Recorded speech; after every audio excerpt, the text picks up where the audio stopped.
Previously on Desperate Housewives. Previously on Buffy the Vampire Slayer. Previously on Damages. Previously on Law. Previously on Fringe.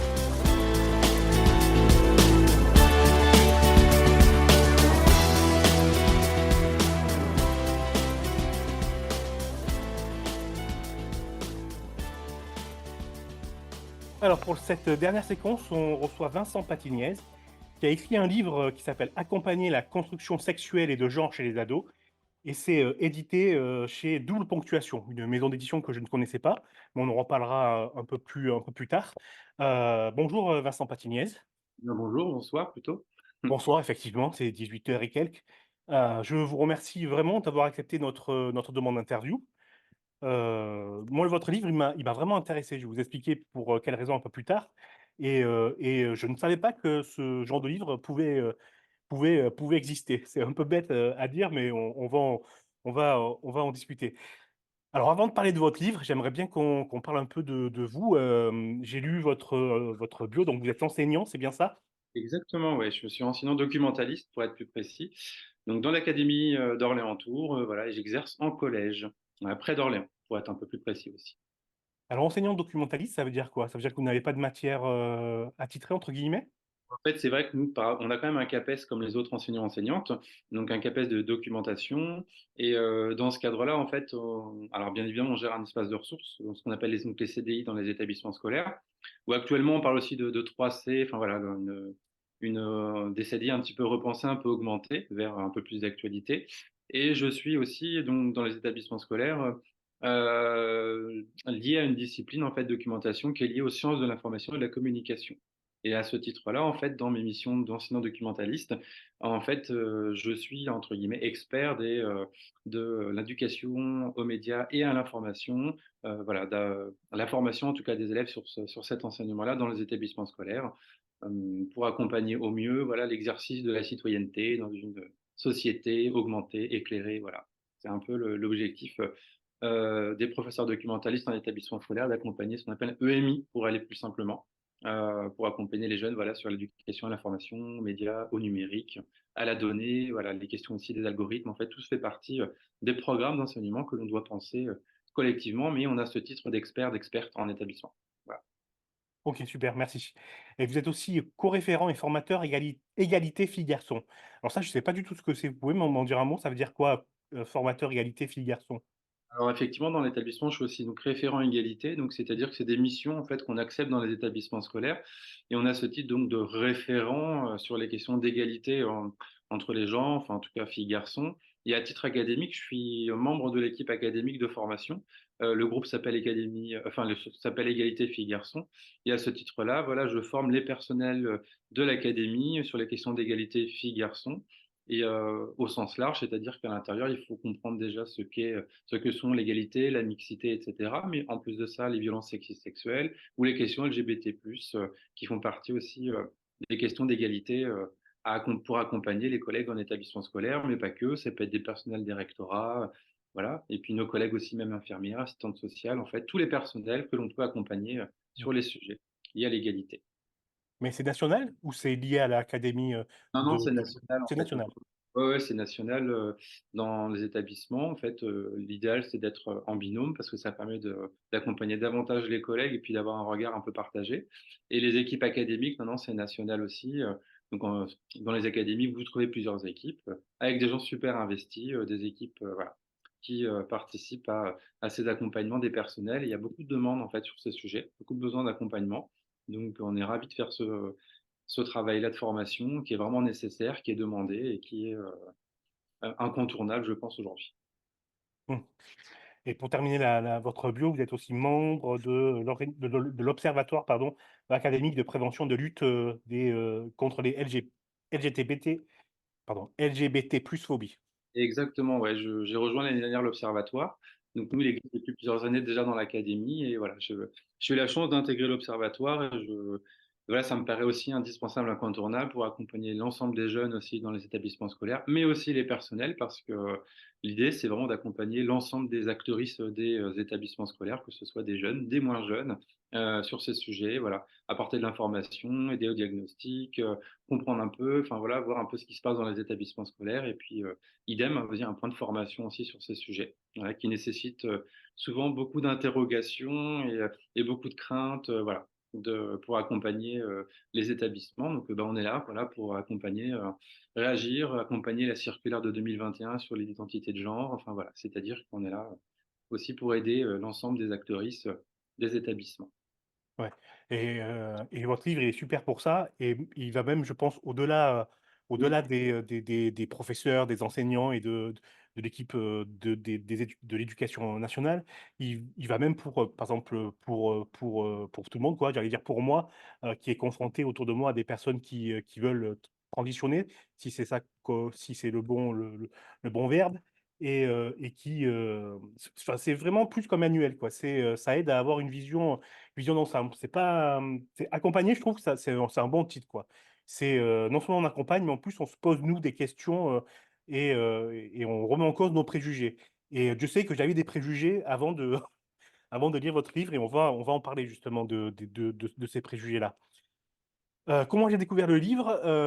On en avait parlé en préambule. J'ai d'abord vu le documentaire quand il était sorti de Petite fille de Sébastien Lifshitz. Moi, j'avais été un peu sur les fesses, on va dire, de l'attitude de l'école du médecin.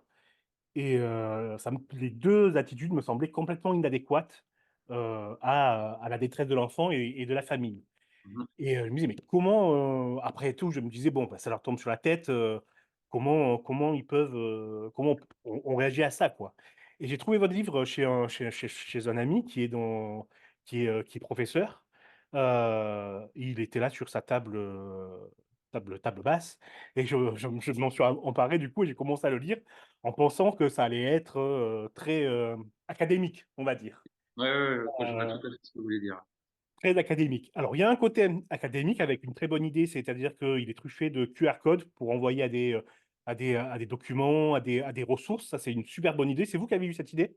Eh ben, c'est vraiment, moi j'aime bien parler du livre aussi, vraiment en espèce d'aventure partagée, c'est-à-dire que on en a beaucoup discuté avec Étienne, l'éditeur. On s'est dit voilà que ce serait une super idée pour augmenter la lecture, parce qu'en fait il y a tellement de ressources, tellement de références que ça pouvait, permettre d'avoir vraiment une lecture interactive et que ça apportait un petit plus et voilà l'idée d'insérer ces QR codes pour pouvoir voilà accéder à des ressources de manière un peu plus simple, donc voilà, on était tout à fait, d'accord sur l'idée, voilà. Après, il y a eu tout le travail de mise en forme, et cetera, hein. Donc notre collègue, enfin la maquettiste du projet a vraiment très, très bien agencé tout ça et je suis ravi du résultat, voilà. Donc et je suis ravi de vous entendre aussi, d'avoir un retour sur ces QR codes, comme quoi, voilà, c'était une bonne idée. Donc ça me fait plaisir Mmh. d'entendre ça et voilà, je transmettrai à mon éditeur, il sera très heureux.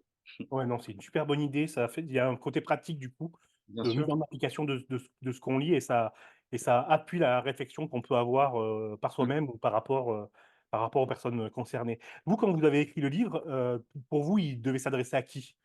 Alors en fait, au départ, quand on allait discuter avec l'éditeur, c'était, vraiment pour accompagner les personnels en établissement scolaire, par rapport à toutes les questions en fait qui me sont posées, soit en formation, soit sur les réseaux. On me pose beaucoup de questions sur, comment faire, comment agir, je suis pas légitime, est-ce que tu peux me donner parce que je partage beaucoup mes séances en fait sur les réseaux et j'ai eu beaucoup de questions du type, «Est-ce que tu peux m'envoyer ta séquence? Ça m'intéresse» et cetera. Mais en fait, je voulais quand même faire prendre conscience et c'est ce que je mets en introduction, que le clé en main, ça a ses limites aussi, c'est-à-dire qu'on peut donner des idées, mais après c'est, à chaque personne en fait de s'approprier, l'exemple et d'aller chercher un petit peu, puis de s'approprier forcément le contenu pour pouvoir le livrer au mieux aux élèves. Et puis on n'a pas les mêmes élèves, on n'a pas les mêmes publics, on n'a pas les mêmes objectifs, hein. Et quand on a discuté avec mon éditeur, on partait plutôt de ça.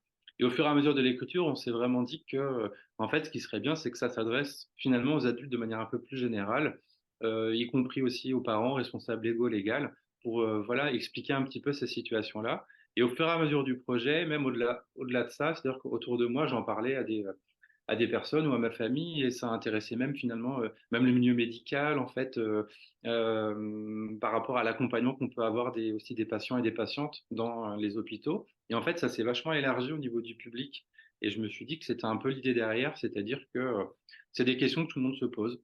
Et je me suis dit, ben tiens, en milieu scolaire, oui, parce que c'est là où je travaille, mais on a essayé d'avoir vraiment une prise de hauteur sur les précisions. Alors oui, il y a beaucoup d'exemples sur l'établissement scolaire, bien évidemment, parce que c'est là où je travaille, mais on a essayé d'avoir une dimension un peu plus, finalement, plurielle pour accompagner finalement, en fait, les adultes de manière générale, voire même finalement les élèves. C'est-à-dire que je vois tout à fait des élèves aussi au lycée accéder aux livres, etc., et comprendre aussi comment on peut les accompagner et puis éclaircir aussi des éléments de vocabulaire et aussi des enquêtes, voilà, la littérature scientifique sur les sujets.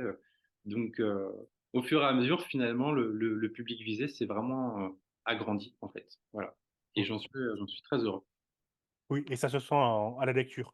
Alors, on voit le côté académique, entre guillemets, comme j'ai dit tout à l'heure, par le biais des exemples et de certains chapitres qui ne parlent que de comment se confronter à l'école et aux enseignants. Mais il y a aussi tout un côté hum, hors école, on va dire, qui, Exactement, ouais, exactement. extérieur, ouais, qui est très, j'allais dire très utile, en fait, l'air de rien, quand on réfléchit sur ces questions, qu'on y est confronté. Hem, Ne serait-ce que le vocabulaire d'ailleurs. C'est vrai que le vocabulaire s'adresse finalement à tout le monde. Voilà, pour comprendre un peu finalement qu'est-ce qu'il y a derrière chaque mot. En fait, on se rend compte que ça, c'est utile vraiment à tout le monde et c'est un des premiers retours que j'ai en général. Ça permet vraiment de clarifier les différents concepts qui sont complexes, hein, et je l'entends.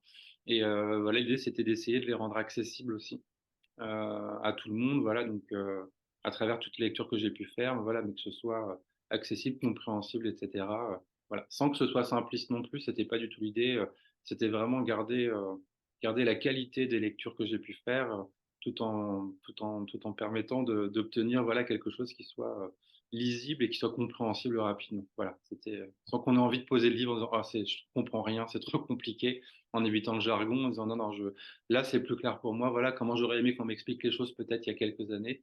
Voilà, j'essaie de faire cet exercice-là aussi en me disant voilà comment j'aurais aimé qu'on me les présente. Donc d'où l'idée d'un public pluriel, quoi. est-ce qu'il y a l'écriture de ce livre, est-ce qu'elle a été déclenchée par un déclic? Est-ce que est-ce que vous vous êtes dit: «OK, il faut que j'y aille»? C'est marrant, votre question, je la trouve super. Merci. Longtemps, effectivement, j'ai hésité à aller sur ces sujets. Et en fait, je pense que c'est pas une coïncidence finalement, finalement cette proposition de l'éditeur, parce qu'il y a quelques années, jamais j'aurais écrit là-dessus. Il y a quelques années, dans l'établissement scolaire, c'est vrai que j'avais tendance plutôt à éviter un peu le sujet, entre guillemets, hein, mais c'est-à-dire que moi-même étant gay, en fait, voilà, dans ma tête, c'était je voulais me préserver au maximum et je me suis dit: «Si je vais sur ce sujet-là, peut-être que je vais être visible et peut-être que je vais, m'afficher malgré moi comme je ne le souhaite pas» et que je voulais préserver en tout cas ma vie privée et cetera en me disant: «Bah, voilà, si j'évite le sujet, j'éviterai en tout cas peut-être des questions ou des réactions et cetera». Et au final, suite à une formation, c'est ce que j'explique en intro, je me suis dit que non, à un moment donné, je pouvais plus, en fait, il fallait que j'y aille, quoi. En fait, j'avais toutes les connaissances, tous les éléments, je savais exactement ce qu'il fallait faire, ce qu'il fallait dire et je me suis dit: «Je peux pas à un moment donné me taire, il faut que j'y aille» et du coup, je me suis, lancé, voilà, librement dans l'établissement scolaire, enfin librement avec l'accord de mes chefs d'établissement, mais c'est-à-dire que j'ai décidé, voilà, d'y aller exactement et je ne regrette pas du tout ce choix, bien au contraire, parce que je vois les effets très positifs, en fait, de ces actions-là, d'écouter les élèves. Je vois aussi, voilà, les attentes des élèves sur ces sujets et je ne regrette pas du tout d'avoir fait ce travail-là. Donc c'est la demande de l'éditeur, elle est tout à fait liée, en fait, à un parcours finalement que j'ai essayé de construire et à partir du moment où je me suis dit: «J'y vais», j'ai partagé mes lectures, j'ai partagé mes séances, je me suis dit même sur les réseaux, je ne me cache pas, j'y vais. Quitte à me rendre aussi visible, hein, c'est aussi un coming out en fait, ce que j'ai fait aussi sur les réseaux et c'est grâce à ça, voilà, que du coup, bah, ça a permis, des publications et d'être, repéré aussi, je pense, sur ces sujets, d'avoir finalement une expertise aussi sur ces sujets et du coup, tout a été, progressif et tout s'explique en fait par un cheminement, progressif pour arriver à l'écriture, à cette belle aventure, voilà, de l'écriture de ce livre. Du coup, est-ce que vous pensez que la construction, de «genre» entre guillemets, la construction sexuelle, elle est différente selon les époques ou elle a toujours été et elle est plus visible aujourd'hui? Ou en tout Non. cas plus on en parle plus, quoi? On en parle plus. En fait, c'est ça. Souvent, ce qu'on entend, alors les phrases que j'entends des élèves et des adultes, c'est: «On en fait trop». Pour les questions de genre, on en fait trop pour les personnes LGBT+, on ne parle que de ça, on ne voit que ça. En fait, non, c'est clair, ça a toujours existé. Toutes les époques et dans les différentes cultures aussi, ça a toujours existé. C'est juste qu'actuellement, et les chercheurs et les chercheuses le disent très bien, on a plus de mots pour dire les choses aujourd'hui. On a plus de pédagogie pour expliquer tout simplement maintenant les questions de genre et les questions d'orientation sexuelle. Et ce qui fait que le fait d'avoir du vocabulaire et de la pédagogie, ça permet davantage d'explications et d'accompagnement, et ça permet davantage aux personnes de comprendre finalement leur construction personnelle, leur identité, etc. Et de pouvoir un peu plus nommer, de mieux se comprendre en fait. On a des témoignages maintenant parfois de personnes plus âgées qui nous disent, en fait, le fait d'avoir ce vocabulaire maintenant, en fait, on se rend compte qu'on a perdu des années de notre vie parce qu'on comprend maintenant, en fait, le malaise qu'on pouvait ressentir parfois parce qu'on n'avait pas les mots pour dire mais voilà je me sens pas, par exemple des personnes non binaires se disent je comprenais pas finalement ce que je ressentais, etc., ce qui s'imposait à moi, et le fait d'avoir les éléments de vocabulaire et de langage, en fait les gens, en fait, il y a une espèce de soulagement en disant en fait voilà c'est ça que je ressens, c'est ça que je suis, et j'ai des mots en fait pour maintenant pour pouvoir m'identifier, pour dire mais voilà je suis ainsi, et ça permet davantage d'explicitation et tout simplement de possibilités, en tout cas, pour les personnes qui souhaitent voilà, s'identifier. Et ça, je trouve ça vraiment important. Ce qui ne veut pas dire qu'il y a beaucoup plus d'acceptation tout le temps non plus, mais il y a quand même plus d'identification et plus de mots pour se dire, et ça, c'est quand même chouette. Ouais. Moi, ça m'a fait penser enfin, moi, j'ai eu l'impression, en lisant le livre, que que le fait de ne pas dire, ça a étouffé ce qui se passait. Et surtout, je mets ça en relation avec les pionnières, on va dire, que sont Coccinelle ou Gaïa, qui ont été les premières trans euh, à dire ce qu'elles avaient fait, quoi. Et moi, j'ai l'impression qu'on pardonnait à ces gens-là parce que ben, voilà, c'était du show, c'était du spectacle. On disait oui, mais bon, eux, c'est des artistes. Mais que quand ça arrivait à l'ouvrier, entre guillemets, je mets ouvrier en disant personne lambda, à ce moment-là, ce n'était pas pardonnable. Et non seulement il ne fallait pas en parler, mais si c'était découvert, c'était une catastrophe qui avait des conséquences. Euh, Est-ce que vous êtes d'accord avec ce que je dis? En fait, on voit sur l'évolution effectivement des droits LGBT+, que les choses n'ont pas toujours été faciles, c'est-à-dire que l'acceptation des autres a été toujours complexe. Là, on voit dans l'évolution de l'acceptation effectivement en fait, des personnes de manière générale. Alors, ce qu'on voit actuellement sur les questions de transphobie, ça rappelle complètement, il y a quelques années, ce qui s'est passé sur les questions homophobes. Et on retrouve les mêmes réactions, les mêmes rejets.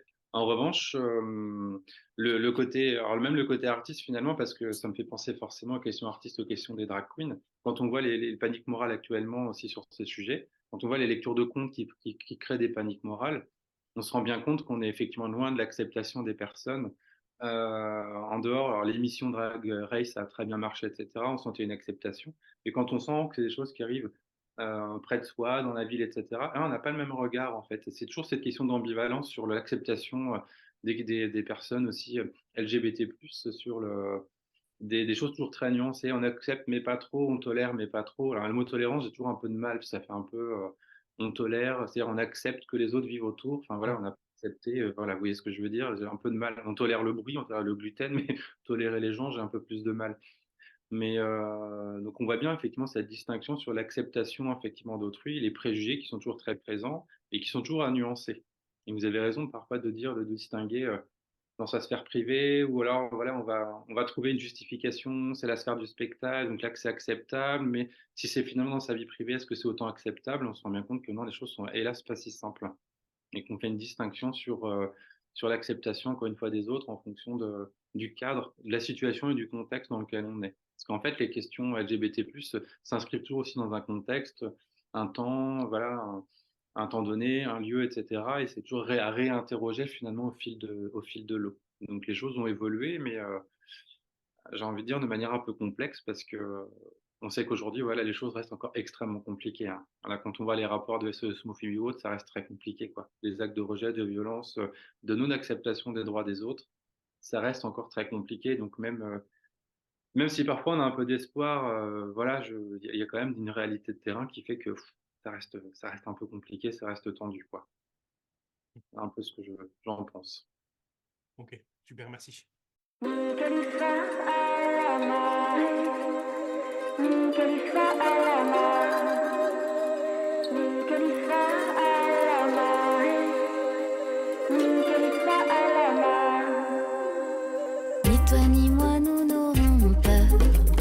Lorsque dans une infinie lenteur, nous serons séparés par les jours. Quand je pars, je reviens toujours.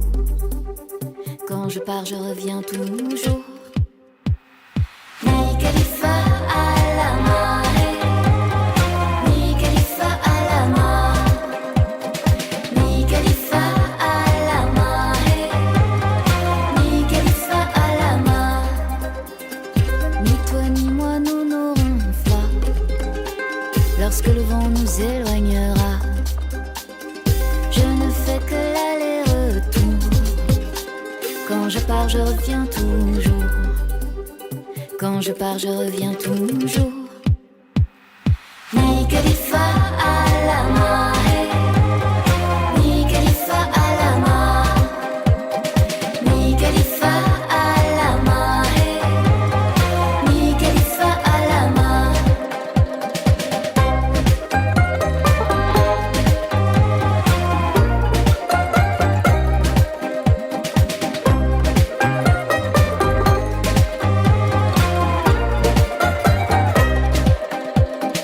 Et si je ne contrôle rien, si j'ignore tout de demain, je te prête aveuglément au ciel et aux éléments. Ni Khalifa à la marée, ni Khalifa à la mort, ni Khalifa à la marée, ni Khalifa à la mort.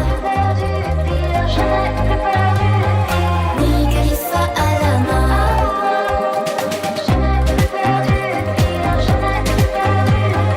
ni Khalifa à la mort, ni Khalifa à la mort.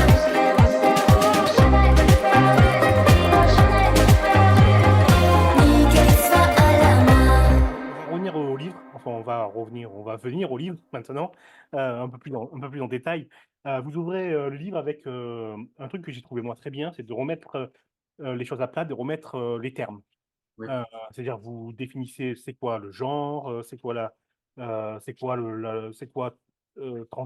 transitionner, pardon, qu'est-ce que ça veut dire, la sexualité, vous mettez les définitions de tous les termes qui vont être utilisés dans le livre. Moi, il y a quelque chose que je ne connaissais pas et je veux bien qu'on en parle, c'est, de temps en temps, vous ajoutez le terme romantique, Oui, à des par exemple, à des termes, pardon, homoromantique, hétéroromantique, biromantique de mémoire, il me semble, j'arrive pas à trouver l'exemple. oui, oui. Voilà, Ouais, si, ouais. biromantique, panromantique. Alors je connaissais les premiers, c'est-à-dire, pansexuel, bisexuel, homosexuel, ça je savais. Mais alors, qu'est-ce que c'est quoi d'où ça vient ce romantique qu'on accole et c'est quoi la différence entre les 2 du coup? Si on prend, par exemple, hétérosexuel et hétéroromantique. OK. Alors en fait, quand on accompagne en fait, dans les formations, on utilise il y a des visuels, hein, il y a les licornes de genre qui existent très bien ou le genderbread. En fait, c'est l'idée que quand on parle d'orientation sexuelle, il faut aussi ajouter l'orientation affective ou romantique. C'est-à-dire qu'on peut être attiré émotionnellement par une personne sans avoir d'attirance sexuelle. Et notamment, ça permet d'accompagner souvent les jeunes publics, tout simplement sur des sentiments amoureux. De dire qu'on peut avoir une orientation affective, amoureuse envers une autre personne, sans parler directement d'orientation sexuelle. Je pense à des élèves de primaire, on va pas aller tout de suite sur une orientation forcément sexuelle, mais au moins une orientation affective et amoureuse pour qui on peut avoir des sentiments amoureux, qui n'est pas forcément lié en fait à une orientation en fait sexuelle. Et c'est l'idée que les 2 existent et qu'on peut avoir l'une et pas l'autre, qu'on peut avoir les 2, on peut en avoir aucune parce qu'on peut être aussi, on peut ne pas avoir d'attirance ou très peu d'attirance romantique ou sexuelle envers d'autres personnes et c'est l'idée, en fait, d'expliquer que cette diversité sexuelle, elle existe, en fait, finalement de manière plurielle et on parle régulièrement d'orientation sexuelle, c'est un peu un raccourci, mais il faudrait toujours préciser finalement les 2 et être capable d'expliquer régulièrement qu'on peut, encore une fois, ne pas avoir d'attirance sexuelle, mais avoir une attirance juste émotionnelle, en fait, voilà. Alors c'est tous lié vers le cœur, hein, mais c'est-à-dire que les 2 choses existent et que c'est important de nommer les 2. Voilà. Que, la sexualité, en tout cas les actes sexuels ne sont pas toujours, associés, aux questions aussi romantiques parfois et que souvent on a les 2, parfois pas et cetera. Et que tout est possible et qu'il y a plein de chemins en fait, possibles aussi. Voilà.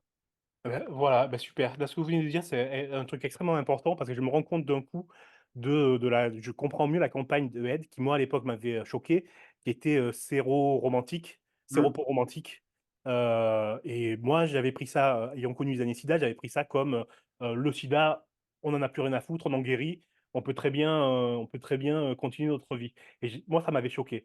Mais en fait, séropos-romantique, ça veut dire qu'on peut aimer une personne, qui est, bah, qui est malade du sida, quoi.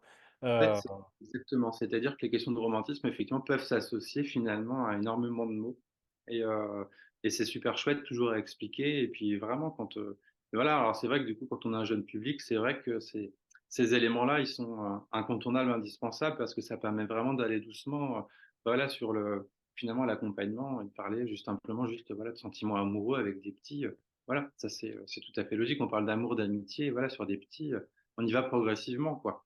Voilà. On est loin des choses hardcore qu'on peut lire sur ce qu'on fera en établissement. On est sur des choses, voilà, quoi, être amoureux de quelqu'un, bah, voilà, ça commence très tôt. Donc mmh ça et c'est permet pas du coup et comment? pardon, je vous ai coupé, je suis vraiment désolé, mais je disais, c'est pas forcément lié au sexe. Ben non, complètement, c'est ça. Donc en tout cas, voilà, aux actes sexuels, bien sûr, tout à fait. Oui, aux actes sexuels, ça, c'était mon idée, merci. Ouais, non, non, je m'amuse à préciser, mais c'est vrai que le mot sexualité, il est tellement large ou le mot sexe Mmh, aussi glycémique. Donc c'est vrai que du coup, souvent on oui, essaie de redire, voilà, voilà, on s'assure qu'on parle bien des mêmes choses. J'avais bien compris ce que vous avez dit. je vais faire, c'est bien parce que ça fait le lien avec ma prochaine, question. Je vais lire un extrait de ce que vous avez écrit. Donc c'est page 29 pour ceux qui veulent suivre. Merci. À Non, la je vous en prie. naissance, une personne de l'équipe médicale, médecin, sage-femme, assigne un sexe à l'enfant, indiqué sur l'état civil, uniquement selon les organes génitaux externes, pénis pour le sexe masculin, vulve pour le sexe féminin. Le sexe ainsi défini à la naissance devient ensuite un fait juridique et social. Au regard d'une catégorie sociale assignée, c'est un garçon, c'est une fille, tel un verdict, tel un déterminisme. Or, on ne naît pas garçon, homme, ni fille, ni femme. Le genre d'une personne ne peut se réduire au sexe assigné à la naissance. C'est un extrait de Hétéro à l'école, plaidoyer pour une éducation anti-oppressive à la sexualité, édition du Remue-Ménage. Je voulais citer cette phrase et je le mets en relation avec un petit graphique que vous mettez dans votre livre, qui est sur la construction du genre, où on voit que le genre se construit pas comme ça d'un claquement de doigts à la naissance, mais par la construction sociale, le processus relationnel, les rapports de pouvoir et c'est imbriqué aussi dans d'autres rapports de pouvoir. Et ça, je trouve et moi, ça m'a popé, si on peut dire ça. C'est-à-dire que moi, j'avais toujours pris pour acquis, bah, voilà, tu es un mec ou tu es une meuf. Point, c'est tout. Alors que, je reconnais, qu'on se construit par rapport à la personne qu'on a en face, par rapport aux relations sociales, par rapport, au fait de notre naissance, où on est, les, capacités, j'allais dire financières et cetera. Je l'avais pas lié non plus, à la construction du genre et pourtant, beh, c'est évident. Quand on le lit, enfin, c'est évident que le genre se construit aussi comme tout se construit, au cours de notre vie. C'était important pour vous? Vous vous êtes rendu compte que ça, il y avait un blocage, ou c'était la logique pour vous? Ah non, non, c'était pour moi incontournable d'aller sur ces éléments-là et ça me fait plaisir que vous citiez ça parce que dans nos formations, c'est le point de départ. En fait, quand on travaille en formation je travaille souvent, j'ai la chance, vous avez cité Gabriel Richard, hein, le livre de Gabriel Richard notamment.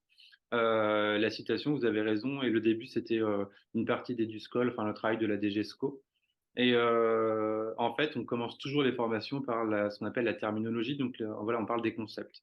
Voilà, avec vraiment, sexe, genre, sexualité et en fait, vous revenez sur quelque chose d'important, c'est-à-dire que il faut comprendre que quand on parle de sexe, en tout cas, nous, quand on parle de sexe, on parle de sexuation des corps, de manière générale, c'est-à-dire vraiment la question biologique et qui expliquait que à partir du moment, en fait, vous avez, ben, par exemple, si je prends le pénis, on va dire effectivement tout de suite, ben, vous êtes un garçon. Et en fait, c'est résumer un fait biologique à un fait social, parce qu'être un garçon, on est effectivement sur des constructions sociales. Et que le genre, en fait, le genre comme construction sociale et comme relation aux autres n'existe parce qu'en fait, on vit ensemble. Si on est seul, effectivement, sur une île, effectivement, les questions de genre, effectivement, les questions de socialisation, bah, elles sont forcément très, très limitées, voire inexistantes, alors qu'en fait, les choses se construisent de manière, en fait, au fur et à mesure, au fil de l'eau. Et on a tendance à résumer effectivement un aspect biologique à un aspect social. Or, ce sont 2 choses complètement différentes. Et c'est ce qu'on voit aussi sur les questions de transidentité au pluriel, hein. C'est-à-dire que c'est pas parce qu'à un moment donné, vous avez un pénis ou une vulve que vous êtes tout à fait, en fait, en lien avec l'assignation de naissance. Et que l'idée, effectivement, c'est que les chemins sont extrêmement pluriels, mais on est dans une société très binaire où, en fait, on considère que si vous avez un pénis, vous êtes un garçon, si vous avez une vulve, vous êtes une fille. Et comme on n'a que 2 cases, notamment dans l'état civil, on est perdu effectivement quand, voilà, attention, les choses ne sont pas binaires comme ce qui est indiqué. Et c'est là effectivement que parfois on peut rencontrer des obstacles quand on ne s'identifie pas dans ces cases-là, quand on est fluide dans le genre, quand, voilà, on ne répond pas à ces catégories, à ces cases de départ. Et c'est là effectivement que parfois les problèmes peuvent commencer, que ce soit administratifs, sociaux, et cetera. Donc c'est vraiment l'idée de revenir sur, de faire bien la distinction entre le biologique et le social, parce que ce n'est pas la même chose. Et c'est ce qu'on explique aux élèves très, très tôt d'ailleurs. Voilà. Mmh. Et ça, c'était incontournable en début pour expliquer que non, non, les chemins sont vraiment pluriels et possibles. Oui, ou pour soi-même même, si on n'arrive pas à se «définir» entre guillemets ou on peut se sentir mal, moi. On peut se sentir mal, pardon. Je fais réfé je de mémoire, vous dites, vous citiez un chiffre Amnesty International, mais je suis plus très sûr si c'est Amnesty International, mais qui dit que de 18 à 22 des adolescents se sentent comme non binaires. Effectivement, on a sur le panel, effectivement, on dépasse les 20%. Le panel, je crois que c'était 18-30 ans et que, actuellement, on a effectivement, on dépasse les 20% de personnes qui s'identifient en dehors, en fait, de la binarité. C'est-à-dire qu'on voit bien quand même une évolution. Je pense que la pédagogie, le fait d'avoir les mots a permis aussi davantage de dire: «Voilà, on peut s'identifier de cette manière-là» et c'est très positif, en fait, d'entendre ça. C'est-à-dire que, voilà, les choses évoluent, que, on a des jeunes qui voilà, arrivent maintenant voilà, à s'identifier et du coup surtout à expliquer comment les personnes s'identifient. Et c'est très encourageant en fait pour la suite et de se dire que les choses sont possibles et que ce qui est fait est positif, sert à quelque chose et qu'on arrive du coup à accompagner ces constructions-là. Et que si on permet voilà, une augmentation de ces chiffres-là, c'est très encourageant quand même pour la suite et de se dire que voilà, si on permet au maximum de personnes de pouvoir vivre en fait tout simplement comme elles sont, comme elles, voilà. Et c'est la base de tout, quoi. Voilà, c'est ce qui nous unit et c'est ce que je répète toujours aux élèves: «Mais qu'est-ce qui nous unit, en fait?» Donc tout ça, c'est voilà, la possibilité de vivre comme on est, c'est-à-dire les droits humains, et cetera, voilà, sans jugement des autres, sans rejet, sans discrimination, sans violence. Voilà, c'est tout ce qui doit nous unir et voilà et pas du tout ce qui nous divise. Donc ce chiffre-là, pour moi, il est vraiment pertinent dans le sens et important et ça montre vraiment la progression actuellement des possibilités, voilà et des identifications et des identités. Je trouve ça vraiment très encourageant. Moi, ce chiffre m'a fait vraiment plaisir. Moi, il m'a, j'allais dire heurté, alors c'est pas le mot, mais il a pulvérisé un préjugé que j'avais. Pour moi, c'était 2 seulement qui se disaient, non binaires et d'avoir lu et j'ai relu 2-3 fois la phrase, à la première fois que je l'ai lu pour être sûr que j'avais bien compris, la phrase et j'ai trouvé ça énorme de 18 à 22 On s'y attend des pas.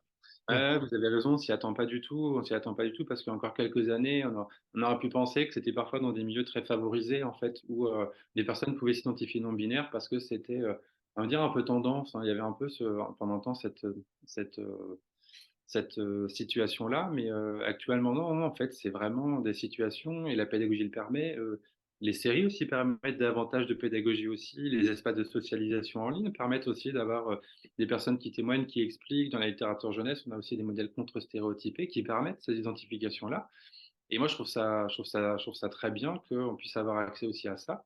Voilà, c'est aussi des points positifs plutôt que souvent de dire les dangers des réseaux et cetera.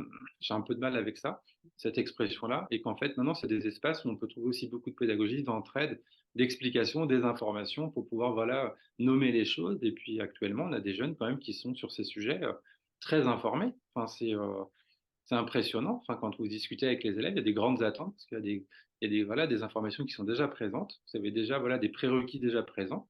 C'est plus les adultes parfois qui sont en difficulté en disant: «Voilà, j'ai du mal à suivre ce Ah, qu'expliquent les jeunes» mmh. et non, non, les jeunes en fait voilà, des fois, on a un temps d'avance là-dessus et moi, ça me réjouit à chaque fois quand j'ai ces échanges-là, de me dire: «Voilà, tout ce qu'il y a déjà», je fais: «Super, quoi». On va avoir des supers échanges, réguler parfois peut-être des incompréhensions, mais qui sont rarement agressives, en fait. C'est plus des fois des maladresses et cetera, où il faut juste réguler, reprendre et puis, Mmh. et on avance, mais à l'image, moi, de ce que j'observe et de ce que je vois. Mmh. Je reviendrai en fin d'entretien, sur ce que vous venez de sur ce que vous venez de dire, sur la différence entre, la jeune génération j'allais dire l'ancienne génération, je m'y inclus, donc je vais pas dire ancienne. Mais ouais, je veux bien revenir sur ça un peu plus tard. De mémoire, vous dites aussi, l'égalité, c'est la différence. Mmh mh. Je crois que ça, c'est, quand vous parlez, de la Ligue des droits de l'homme, de la Ligue, de la de la Déclaration des droits de l'homme, pardon, et c'est une phrase qui m'a marqué aussi. C'est-à-dire qu'en gros, moi, j'ai compris ça comme, être, égaux, ensemble. Ça veut dire, accepter que, on soit pas tous, que des mecs et que des meufs. En fait, c'est ça, c'est qu'on a une multiplicité de différences, en fait, et moi, c'est ce que Mmh. j'ai eu cet échange en plus aujourd'hui avec les élèves, donc ça, c'est chouette. C'est-à-dire vraiment de penser que, on est parce que souvent quand je dis aux élèves: «Alors pour vous, c'est quoi l'égalité?» Ils me répondent: «On est tous pareils». Mais je dis: «On n'est pas tous pareils, en fait. On a plein de différences et c'est ça qui permet que le monde, il est très, très riche». C'est-à-dire, voilà, on a des couleurs de cheveux différents, on a des cheveux différents, des oreilles différentes, enfin voilà, on est une richesse, en fait, incroyable, et l'idée, c'est qu'on n'est absolument pas similaires, on n'est pas des photocopies. Enfin, je veux dire, à un moment donné, on a une richesse personnelle et qui permet, voilà, de vivre ensemble, et cetera. On n'est pas uniforme, et c'est ça, en fait, important, et parce que quand on dit le mot différence, c'est souvent pris négativement, en fait, le mot différence. Alors qu'en fait, non, c'est juste qu'on a des multiplicités de différences, c'est ce qui permet, ben voilà, aux élèves, voilà, une culture bien plus inclusive, en fait, quand on parle de ce prisme-là, et les élèves le comprennent tout de suite. Et quand les élèves disaient: «On est tous pareils», c'est ce qu'ils veulent dire, en fait. Ils veulent dire qu'on a les mêmes droits devant la loi, on est censé avoir les mêmes, enfin, on a les mêmes droits devant la loi, qu'on doit avoir un traitement qui doit être, égalitaire, qu'on doit, voilà, être respecté de manière égalitaire, et cetera. Et c'est dans ce sens-là, en fait, que les élèves disent: «On est tous pareils». En gros, qu'on est des êtres humains. On est des personnes, on est des êtres humains, et c'est ce qui, voilà, c'est ce qui fait de nous, en tout cas, le gros point commun, mais qu'après on a cette possibilité d'être au contraire une multiplicité de différences, et moi c'est ce que je leur explique régulièrement. Voilà, on n'est pas uniforme. Voilà. Mmh. D'où la Super. diversité et la pluralité, quoi. Moi, j'ai adoré toute cette partie dans votre livre, justement parce que ça incite à la réflexion et à son positionnement sur toutes ces questions. Et ça incite à la réflexion, ça en plus, vos QR codes, ça renvoie à des trucs pratiques, donc ça nourrit aussi tout ça et je trouve que, rien que pour ça, ça nous fait grandir aussi quoi, le lecteur en tout cas, qu'il soit Bah, prof ou pas prof, je premier je concerné ou pas. Je suis d'accord avec vous, et en formation, on s'est aperçu de ça. C'est-à-dire que c'est important même de revenir sur ces éléments-là. C'est quoi l'égalité? Le contraire d'égalité, c'est justement pas la différence, c'est l'inégalité. Parce que parfois, c'est ce qu'on a, le contraire d'égalité, on nous dit c'est la différence. Bah non, c'est l'inégalité. Voilà, et d'où l'idée de revenir sur ces points-là, et on se dit que, en fait, pour tout le monde, c'est important d'avoir en tout cas ces prérequis de départ, d'où la première partie qui, voilà, qui pose un peu ces prérequis pour être déjà, en fait, et vous l'avez très bien dit tout à l'heure, c'est-à-dire on peut avoir des préjugés, on peut avoir des choses en tête qui ne correspondent pas à la réalité des mots, et de se dire: «OK, non, non, il faut déjà que je reparte avec le bon vocabulaire, Mmh. pouvoir finalement, repenser ce que je pense, déconstruire ce que j'ai pu, apprendre maladroitement», et de dire: «Voilà, on apprend les choses, c'est-à-dire que, bah, on peut les désapprendre aussi». Mais à un moment donné, il faut aussi accepter aussi le fait de désapprendre. C'est-à-dire que, votre dynamique, elle est intéressante parce que vous êtes vraiment dans une phase où, vous avez lu et vous vous dites: «Bah, tiens, ça, je le pensais effectivement maladroitement, il faut peut-être que je régule ma façon de penser». Mais on peut avoir des résistances aussi. En fait, on peut avoir des gens qui disent: «Beh, non, moi, ce que je pense, ça correspond pas du tout à ça et c'est pas du tout la réalité». Moi, j'ai pu avoir des résistances parfois sur des échanges, puis au fur et à mesure, on dit: «Ouais, en fait, OK, je comprends», et cetera. Mais c'est pas facile de se remettre en question et de se dire que ce qu'on pense depuis longtemps, il est un peu erroné, ou qu'on a pu avoir des maladresses, ou qu'on peut être, voilà, dans une posture justement, inégalitaire dans son rapport aux autres, en fait, et que, ça nécessite en tout cas, voilà, un retour sur soi qui est pas toujours facile, à accepter.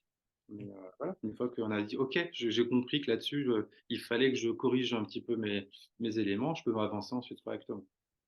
Mais il faut Repenser, accepter. j'aime bien le terme, repenser le monde, et repenser ce qu'on croit, c'est pas mal comme, I'll cry about it later. I'll cry about it later. Tonight I'm having fun. Tonight I'm having fun. I'll cry about it later. I'll cry about it later. Tonight I'm getting some. Tonight I'm getting something brand new.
You're not him, you're not her. I'll cry about it later, I'll cry about it later.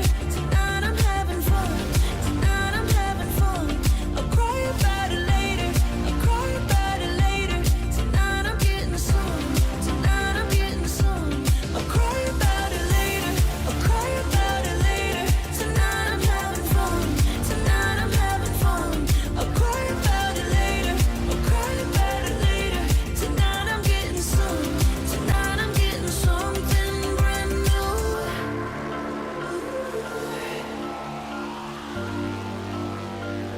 I know tomorrow I'll be left hungover.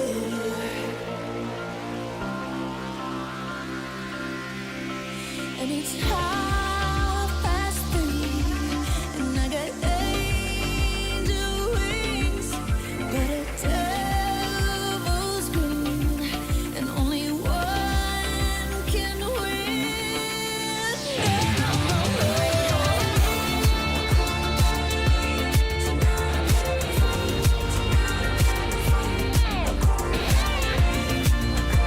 later, I'll cry about it later. Tonight I'm having fun, tonight I'm having fun. I'll cry about it later, I'll cry about it later. Tonight I'm getting some, tonight I'm getting something brand new. Alors, vous avez aussi toute une partie alors académique dans le livre, je reviens à ce mot, à ce terme. Donc, ça s'adresse aussi aux enseignants et aux institutions de l'école, de collège, lycée, chef d'établissement.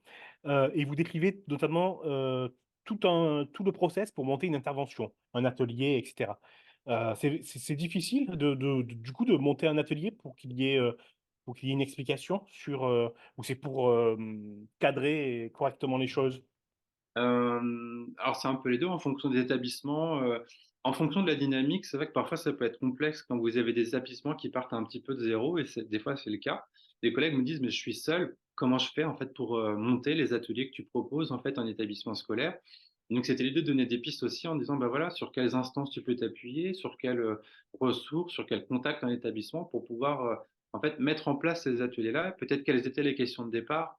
Et c'est vrai que moi, je me suis appuyé aussi sur les questions que j'ai pu me poser, sur, l'expérience que j'ai pu avoir, hein, sans être un modèle, hein. C'est-à-dire que moi, je présente les choses en disant: «Bah, voilà, moi, j'ai fait comme ça, c'est une possibilité. Les questions que j'ai pu me poser, bah, je vous les livre aussi parce que peut-être que ça peut vous aider, vous, à construire, en tout cas, votre projet dans votre établissement scolaire, mais que des ateliers, c'est possible et que c'est surtout, en fait, que c'est la loi».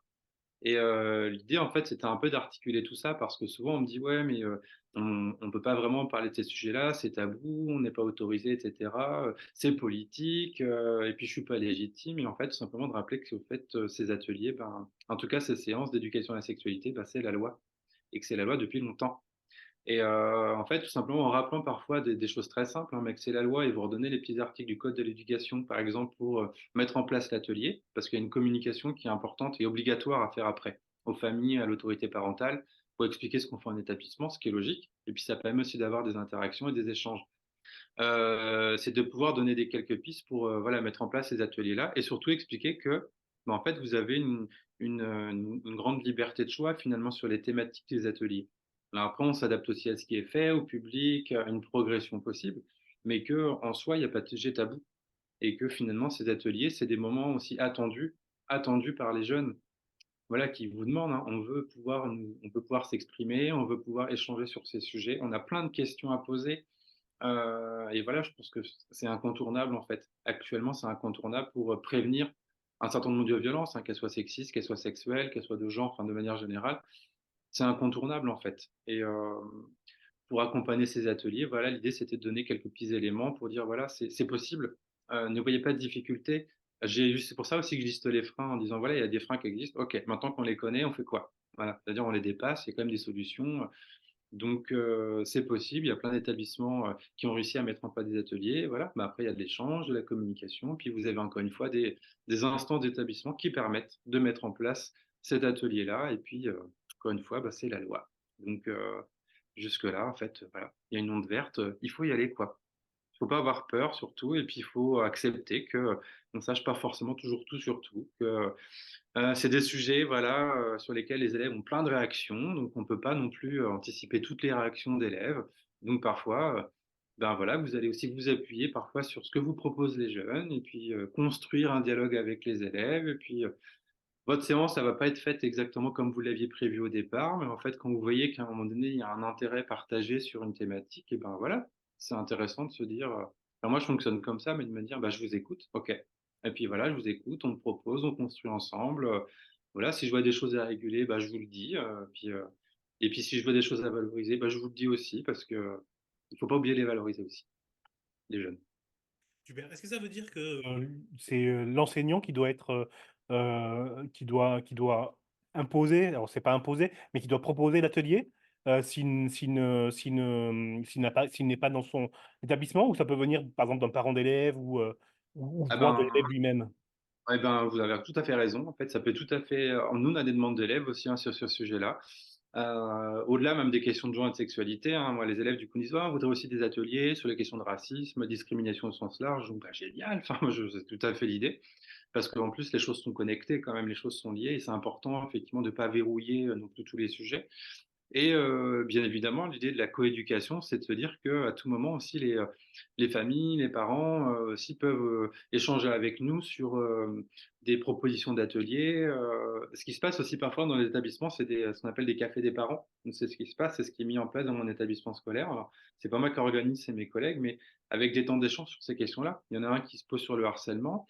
L'idée, c'est que pendant, les semaines de l'égalité qu'on peut mener, vers le 8 mars, c'est qu'aussi faire des cafés des parents aussi sur ces sujets et de pouvoir, avec aussi, l'appui des parents et puis, construction aussi parfois avec des parents, penser des ateliers, interagir avec les parents. Ne pas voir effectivement que le côté négatif des parents qui seraient contre les projets parce que alors ça arrive aussi, hein, on a des parfois des mobilisations, contre ces sujets dans les établissements scolaires. Mais c'est aussi de se dire qu'on a aussi des parents très pour, parce qu'on ne sait pas toujours comment accompagner ses enfants, ses jeunes et cetera et que si on peut être ensemble là-dessus, c'est tout à fait l'idée aussi. Et quand on pense l'égalité dans un établissement scolaire, c'est de se dire qu'on n'agit pas, que dans sa salle, que dans son enseignement, mais qu'on agit de manière collective et en fait, les familles en font partie. Et qu'il faut vraiment arriver à travailler ensemble. C'est pas toujours facile parce qu'il faut quand même le temps aussi, hein. Les parents aussi ont aussi un travail et on n'a pas les mêmes horaires. Enfin, forcément, on travaille sur les mêmes plages horaires, mais avoir des temps de rencontre et d'échange et être ouvert sur ces sujets, d'où la communication qui permet aussi aux parents de réagir et de pouvoir proposer potentiellement des choses. Et au contraire, moi, voilà, j'attends avec impatience de justement d'avoir des échanges aussi avec les parents, de voilà, qu'on puisse expliquer ce qu'on fait, que voilà, d'avoir d'autres pistes aussi, et ça, je trouve que c'est tout à fait ce qu'il faut faire. Il faut qu'on ait les mêmes lignes de cohérence, en fait, ensemble et qu'on avance ensemble. D'accord. Ça veut dire que, vous, là, les formations et cetera que vous animez, c'est pour, le monde enseignant? Il y a pas de c'est ça, il y a pas de parents d'élèves et cetera et là, tout à l'heure, vous avez dit aussi pardon. Alors ceci dit, les parents les profs sont aussi des parents, quelque part. Non, mais c'est peut-être simple à dire, mais en fait, j'aime bien le rappeler souvent, c'est que mine de rien, nos collègues aussi sont aussi des parents et que, alors nous, on nous demande aussi des formations. Là, moi, je vois sur je sais pas si le CRIJ, je sais pas si vous voyez à peu près le Oui, le Centre régional d'information de la jeunesse? exactement, donc là, nous, actuellement, on a eu des demandes aussi, par exemple, pour le CRIJ à Orléans, d'intervenir en formation auprès des collègues, justement, des points information jeunesse. Donc là, on est hors EN. Donc en fait, pour dire que ça dépasse aussi finalement le champ de l'EN et que c'est des sujets, en fait, qui sont complètement systémiques et qui intéressent tout le monde. Donc, et voilà, dans ces personnels-là, on a aussi des parents directement et mine de rien, voilà, c'est aussi comme ça que je travaille et puis les collègues me le disent aussi, ils me le disent: «Bah oui, on est aussi parents» et en fait, on a besoin de savoir aussi comment des fois accompagner nos propres enfants et c'est pas toujours évident parce que, des fois, on a une posture professionnelle, en tant que parent, on n'a pas forcément la même, on est peut-être des fois moins à l'aise avec ses propres enfants donc l'idée de travailler ensemble là-dessus, ça permet aussi de pouvoir, avoir du coup un bagage un peu plus conséquent. Mmh. Et tout à l'heure, vous avez dit, qu'en après les ateliers, vous communiquiez, pardon, sur ce qui avait été fait. Est-ce que, vous le dites avant? Est-ce que vous prévenez les parents, Non, on le fait avant, c'est même obligatoire de le faire avant, d'accord. d'expliquer en fait, les thématiques sur lesquelles on travaille, tout à fait. avec les éléments d'explication. Vous faites venir une association, par exemple, je pense au planning familial, c'est important d'expliquer au responsable légal avant, voilà, le planning familial va venir rencontrer les élèves, voilà, d'expliquer le planning, c'est une association, etc., avec une petite plaquette d'informations, mais que Mmh. les choses soient claires et transparentes, c'est-à-dire que il n'y a rien à cacher, bien au contraire. C'est important de dire, bah voilà, on fait venir l'association dans tel cadre-là, on a une politique égalitaire dans l'établissement scolaire, l'association vient échanger avec les élèves aussi sur la prévention, par exemple, des violences sexistes sexuelles, etc. Donc voilà, c'est-à-dire expliquer vraiment de manière transparente tout ce qui est fait. Je trouve ça vraiment important. Et ça Mmh. permet d'expliquer ce qu'on va faire, d'amorcer aussi la venue de l'association avant, parce que les choses, c'est quand même mieux de les préparer avant la venue de l'intervention, de voir avec les élèves, bah voilà, de manière anonyme, quelles seraient les questions que vous voudriez poser aux intervenants, intervenantes, voilà, sur des échanges en famille. Ça permet de voir aussi, voilà, les éléments qui restent un petit peu à développer. Puis on le voit, des élèves nous disent, bah moi, des élèves qui me le disent, des fois, j'ai la possibilité d'échanger librement avec ma maman. J'ai une élève le truc qui m'a dit ça, donc j'ai plein d'infos, mais et elle me dit d'elle-même, elle me dit, je sais que dans la classe, c'est pas le cas de tout le monde. Donc elle me dit, bah c'est vrai que c'est bien qu'on ait des personnes qui viennent comme ça expliquer le rôle de l'association et donner des éléments d'information. Et puis ça fait connaître aussi ces partenaires-là avec qui on travaille, et c'est important d'avoir ces partenaires-là. Voilà, de donner à voir et à comprendre aux élèves. Voilà, il y a des associations. Ouais, là, c'est pas dans toutes les villes tout le temps, mais en tout cas, quand c'est possible, vous avez des assos, vous pouvez les contacter, vous avez le moindre besoin, bah voilà, il y a les contacts. Donc voilà, au moins, on fait connaître ces partenaires-là. Et même, du coup, aussi aux parents, quelque part aussi, à dire, voilà, le planning, ça permet aussi parfois de se dire, voilà, vous avez peut-être une vision fausse des choses. Non, non, voilà, voilà le rôle de l'asso, c'est une association agréée, enfin, donc, là, qui a toute sa place avec nous, bien au contraire. Donc, et l'idée, c'est qu'on travaille ensemble là-dessus et que, voilà, on accompagne ensemble vos enfants, vos jeunes sur ces sujets Mmh. Ça, c'est vrai. Pardon, je vous ai encore coupé, je suis désolé. incontournables, il n'y a pas de souci. Ouais, ça éteint les incendies, quoi, les possibles incendies. Bah, ça permet d'éclaircir, voilà, puis Mmh. surtout qu'il y ait pas de malentendu, en fait. C'est-à-dire, parce que si vous partez dans une démarche, on cache les choses, on fait venir, mais bah non, en fait, c'est là, parfois on allume le feu en disant, bah tiens, c'est l'établissement, pourquoi il explique pas qu'il y a tel asso qui vient? Bah non, il n'y a pas de secret, au contraire. Bah, moi, c'est hyper positif. Pour moi, c'est une super nouvelle quand les assos, elles viennent rencontrer les jeunes. Donc, au contraire, j'aime autant que tout le monde soit au courant et que, voilà, et que ce soit un élément de dialogue aussi. Ça permet aussi, voilà, s'il y a une question, bah, qu'on puisse y répondre aussi avant, que voilà. Et au contraire, en fait, c'est toujours des possibilités d'échange avec les parents, et c'est ça que j'aime bien. Voilà, de me dire, bah voilà, on ouvre la porte. N'hésitez pas du tout à nous contacter. Il y a une question, on y répond. Enfin voilà. Et pour éviter, voilà, qu'il y ait encore une fois des incompréhensions, des contre-vérités qui se produisent et qui se Mmh. construisent. Voilà, bah non, les choses sont saines. On est dans le droit à l'information. Bah, c'est exactement ce qui va se passer. Donc, euh, donc voilà, notre rôle. OK, super. Merci. Alors, vous donnez aussi des exemples dans le livre, d'attitudes, entre guillemets, à avoir. Par exemple, page 82, ceux qui ont le livre. Ah voilà, c'est un petit jeu. Alors, on part d'une affirmation, par exemple: «Les garçons sont plus forts en maths que les filles», et vous donnez plein d'exemples pour reformuler cette affirmation. Alors, il y a déjà acquiescer: «Oui, comme tu as déjà pu l'entendre», et après, on continue, on reformule. Certaines personnes pensent que les garçons sont meilleurs en maths que les filles, ou on relativise. Tout le monde ne pense pas cela, ce ne sont pas tous les garçons ni toutes les filles. Hem Et alors, il y a plein de petits ateliers de jeux comme ça que vous présentez. Moi, ça m'a fait penser, cette partie-là, au au manuel de l'autodéfense et de la critique de Bompard. Si vous voyez de quoi je parle, si les auditeurs ne connaissent pas ce livre, je vous le conseille aussi vraiment d'aller le voir, et donc moi, ça m'a fait penser à ça. Et je vais vous dire, ça m'a un peu, alors effrayé, c'est pas le mot, mais je me suis dit, beh, voilà, il y a plus de pensée à l'école, quoi. On est obligé de passer par des jeux, pour leur apprendre à réfléchir à ce qu'ils disent, et ça m'a vraiment, et ça m'a vraiment, je me suis dit: «Merde, quoi». Pardon. Je me suis dit, si l'école apprend plus à réfléchir et n'est qu'une machine à répéter, on va où? Est-ce que vous avez pensé à ça? Est-ce que ça vous a fait écho? Je vous ai vu acquiescer quand j'ai parlé du manuel de l'autodéfense. Qu'est-ce que vous pensez de ce préjugé que j'ai? Alors pour, effectivement, la méthode dont vous parlez là, c'est une méthode de Céline Petrovic, hein, qui est chercheuse, et en fait, tout simplement, l'idée d'avoir inscrit ça, alors là, pour le coup, c'est pas un jeu, c'est plus une méthode pour, expliquer aux collègues comment ne pas renforcer un stéréotype aussi. C'est-à-dire que parfois on pourrait avoir tendance à quand on évoque des stéréotypes, par exemple si je mets une exposition sur les stéréotypes dans ma salle et qu'à un moment donné je n'apporte pas un élément d'explication, on pourrait repartir finalement avec, je vais dire je sais pas quoi, les garçons aiment le bleu, enfin voilà, je vais sortir de l'exemple basique, hein. Et si à un moment donné j'apporte pas à un moment donné des contre-modèles et une façon en fait d'interagir pour ne pas renforcer les stéréotypes, je risque parfois, malgré une bonne intention de ma part, de pouvoir les renforcer. D'où ces méthodes qui permettent à un moment donné d'avoir un échange avec les élèves en disant, mais attends, donc tu penses ça, ok. Donc maintenant, si on reprend un petit peu la situation dans laquelle on est-ce que tu peux me proposer un contre-modèle dans l'établissement scolaire? C'était l'exemple là qui était donné dans le livre. Et c'est de se dire que par des intermédiaires un petit peu comme ça ou par d'autres dispositifs ludiques, parce que si je pense à d'autres jeux que je présente dans le livre, en fait non, les jeux actuellement ont une portée extrêmement pédagogique et extrêmement forte.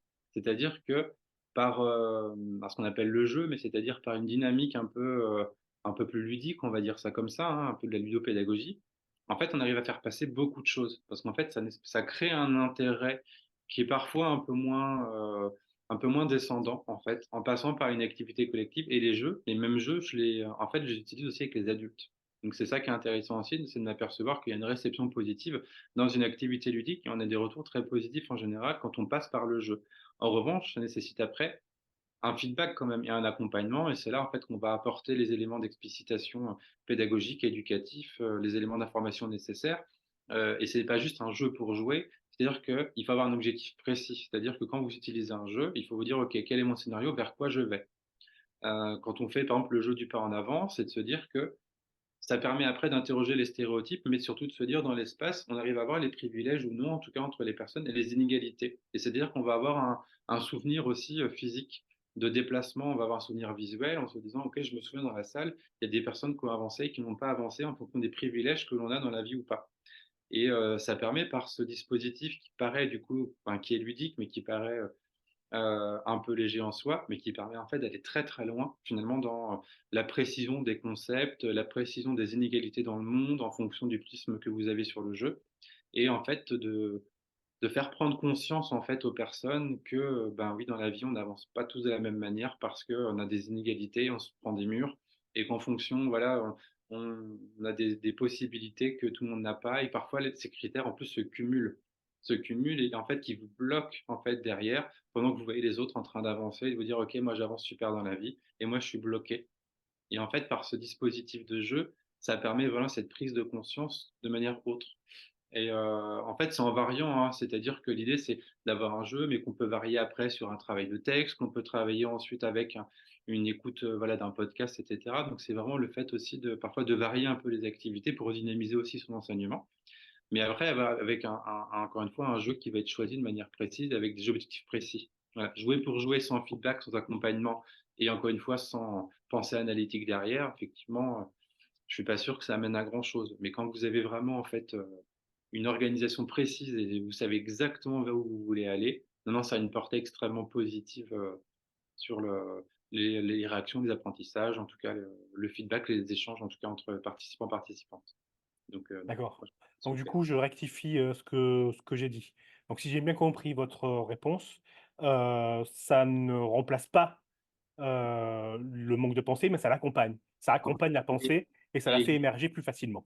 et oui, parce qu'en fait, ça permet des prises de conscience parfois aussi de manière autre, voilà et puis, mais encore une fois, hein, c'est-à-dire qu'on ne prend pas n'importe quel jeu. C'est-à-dire que quand on fait un choix, on y réfléchit, on se dit vraiment comment du coup on va le présenter, comment on va le faire vivre surtout, voilà et de se dire: «Voilà, qu'est-ce qu'on y gagne? Qu'est-ce que les participants, participantes vont y gagner?»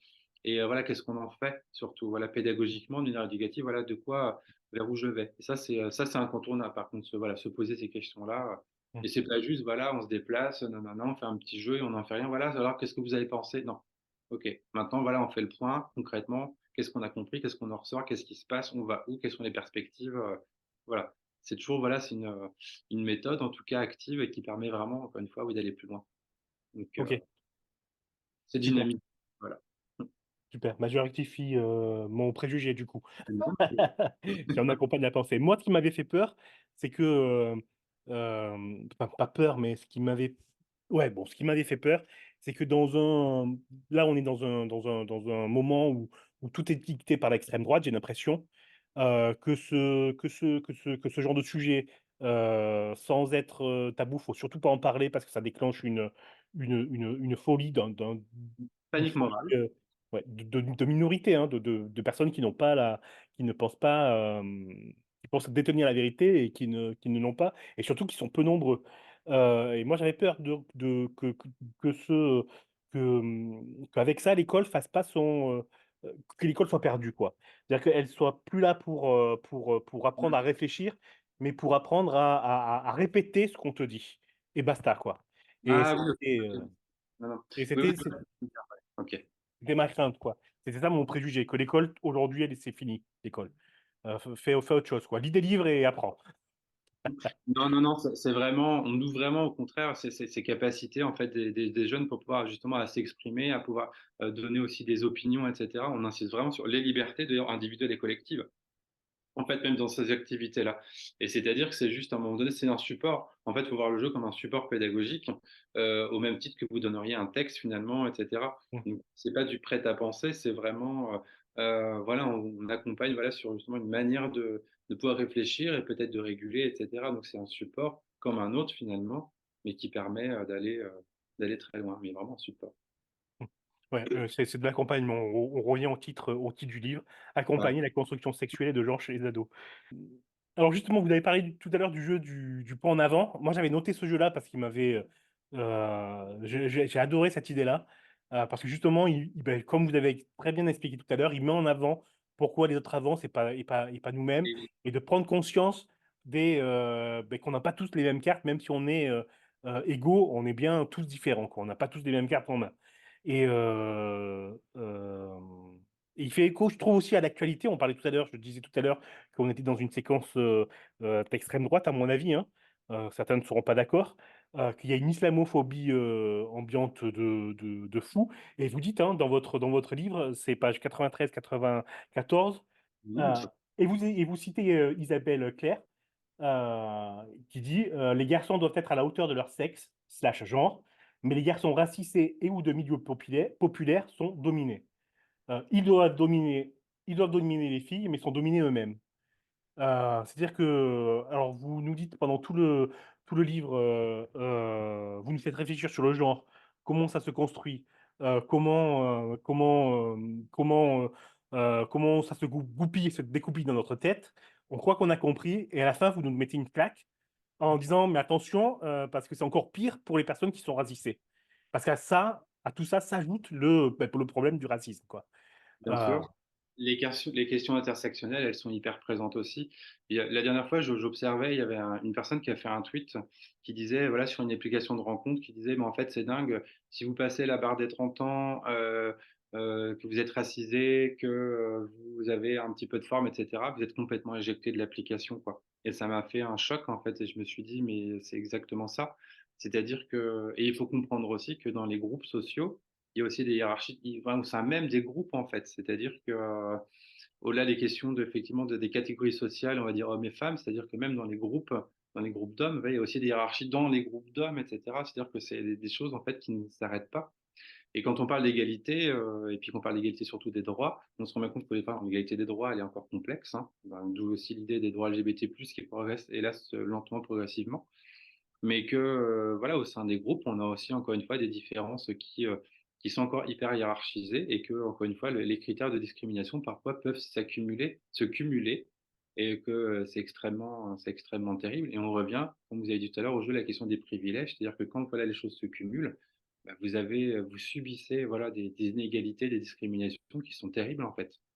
Et que l'idée, c'est de faire comprendre un petit peu ça aussi, donc en fonction des mixités en plus sociales, géographiques et tout, parce que ça s'ajoute aussi en fonction d'où vous vivez, socialement, où est-ce que vous êtes et en fonction de vos origines, etc.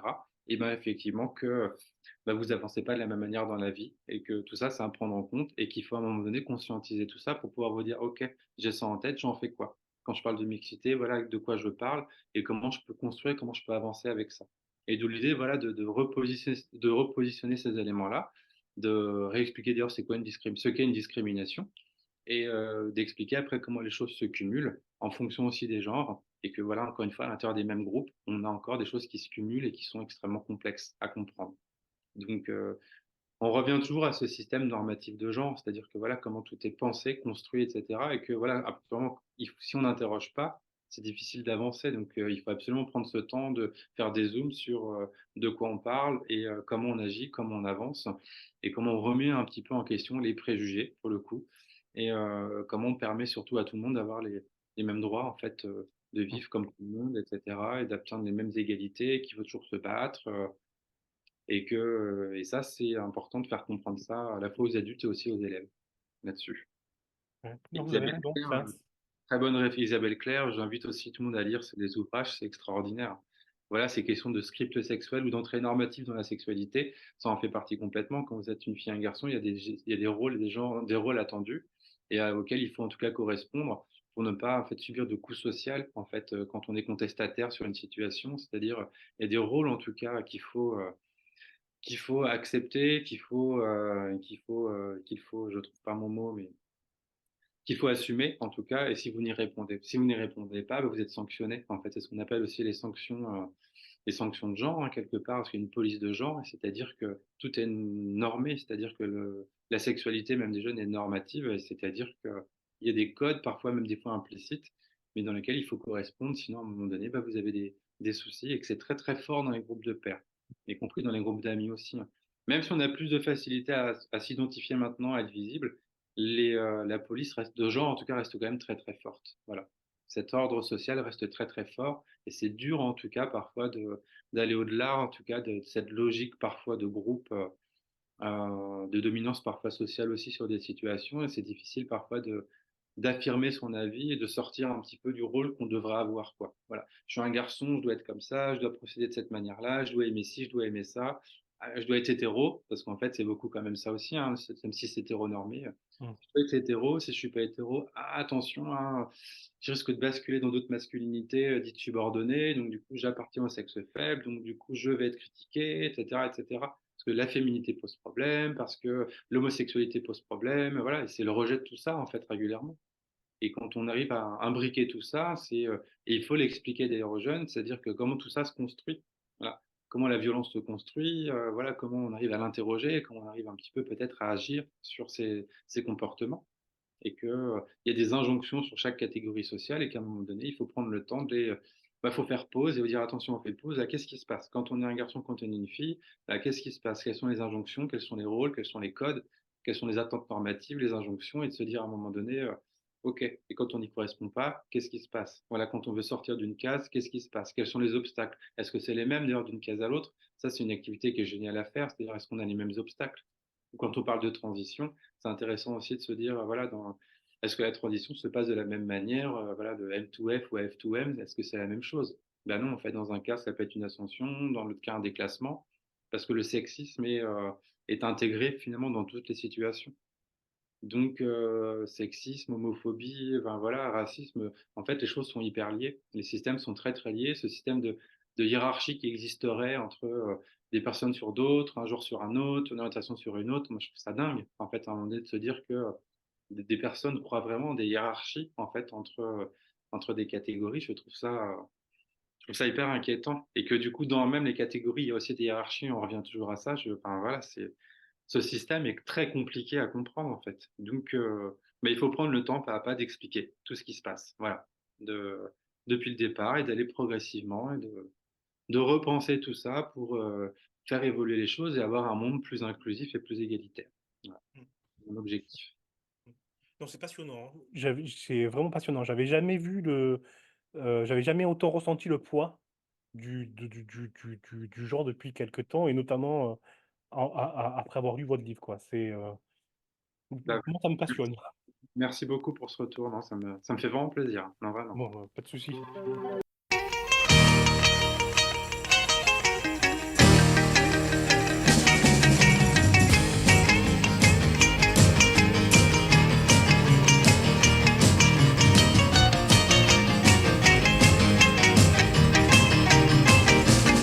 Well, she got her daddy's car and she cruised through the hamburger stand now. Seems she forgot all about the library like she told her old man now. fast and goes cruising just as fast as she can now.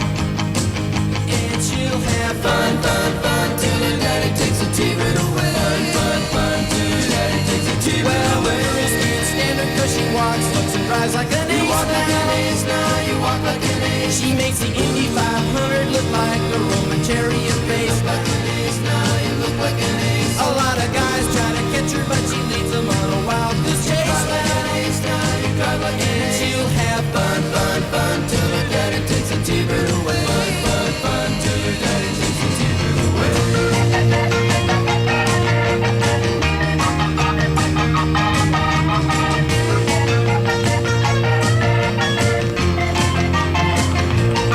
Well, you knew all along that your dad was getting wise to you now. Now you shouldn't have lied. And since he took your set of keys, you've been thinking that your fun is all through. You shouldn't have lied. Now you shouldn't have lied. But you can come along with me 'cause we got a lot of things to do now. Now you shouldn't have lied. And we'll have fun, fun, fun. Now that daddy took the T-bird away. Fun, fun, fun. Now that daddy took the T-bird away. Fun, fun, fun. Now that daddy took the T-bird away. Fun, fun, fun. Now that daddy took the T-bird away. Fun, fun. Now that daddy took the T-bird away.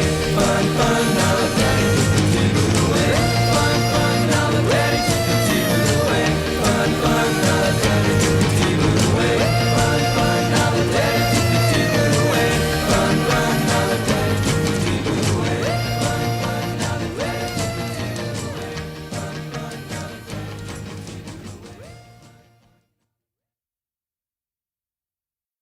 Donc, vous avez une partie consacrée au harcèlement dans le livre. Et pour moi, le harcèlement il est symptomatique de l'époque dans laquelle on vit. C'est-à-dire que, donc, à mon époque, moi j'ai 40 ans, gay, on était tabassé régulièrement. Et basta. Une fois que c'était tabassé, tu pouvais aller jouer au foot avec les autres si tu voulais, mais t'avais pas une carte d'immunité pour le prochain tabassage. Aujourd'hui, je trouve que c'est beaucoup moins violent physiquement, mais c'est beaucoup plus violent métaphoriquement et psychologiquement.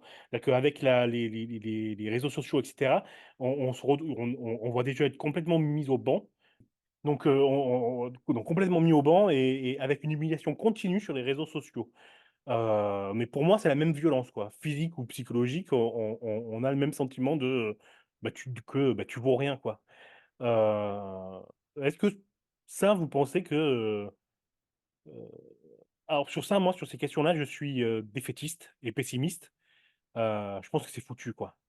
Mmh. Que malgré tous nos efforts, il y aura toujours des cons, quoi. Et même en minorité, ils feront toujours chier. Si vous me permettez d'être vulgaire pour la fin Non, non, mais il y a pas de de souci. l'entretien. Je comprends tout à fait ce que vous voulez dire.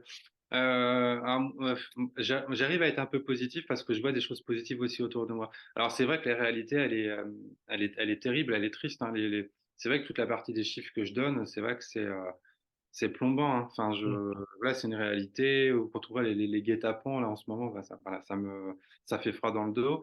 Quand on sait que voilà, le harcèlement homophobe, c'est limite, enfin voilà, c'est presque un marqueur incontournable en fait pour les jeunes. C'est-à-dire qu'à un moment donné, les jeunes, les jeunes gays par exemple, mais pas seulement, hein, des jeunes bi, des jeunes lesbiennes, en fait, savent que il y aura forcément à un moment donné une phase de rejet, d'insultes, de moqueries, etc. Donc se dire que c'est limite incontournable, c'est quand même assez inquiétant. En revanche, en fait, je vois quand même beaucoup de jeunes maintenant mobilisés beaucoup sur ces sujets. Avec le dispositif phare, hein, dans les établissements scolaires là, qui s'est mis en place, on a beaucoup de jeunes aussi qui s'engagent en tant qu'ambassadeurs, ambassadrices, en fait, pour prévenir ces situations-là, les identifier, les reconnaître, et puis après pouvoir accompagner les jeunes. Et quand je vois l'engouement quand même de beaucoup de jeunes actuellement, je me dis qu'il se passe quand même des choses malgré tout. Et que, en fait, si des équipes après s'emparent aussi de ces sujets-là, en fait, en essayant d'expliquer, parce que le harcèlement, voilà, c'est une question aussi finalement, de vivre ensemble aussi. Puis il faut aussi comprendre tous les biais qu'il peut y avoir derrière. Je pense aussi aux biais de groupe parfois. On peut être témoin parce qu'on a tellement peur aussi d'être harcelé que on se retrouve dans des positions parfois extrêmes qu'on n'aurait pas individuellement, parce qu'on suit un peu les effets de polarisation aussi. Enfin, et je me dis que, en fait, en réexpliquant un peu ces choses-là, on arrive quand même à faire réfléchir un peu les jeunes sur ce qui se passe. On parle beaucoup des compétences psychosociales en ce moment. Et en fait, ben, les questions d'empathie, maintenant, c'est des choses aussi qui peuvent complètement se travailler en établissement scolaire. Donc, on a plein aussi de situations, là, moi, que j'aime bien utiliser sur les questions de harcèlement aussi, mais vous proposez des situations, aux élèves pour les faire réfléchir. Est-ce que la situation, elle est égalitaire ou pas? Par exemple, quand on voit une relation de couple ou, une relation d'emprise et faire réfléchir à la situation en disant: «Est-ce que, déjà, vous trouvez ça égalitaire? Et si oui, pourquoi? Sinon, pourquoi?»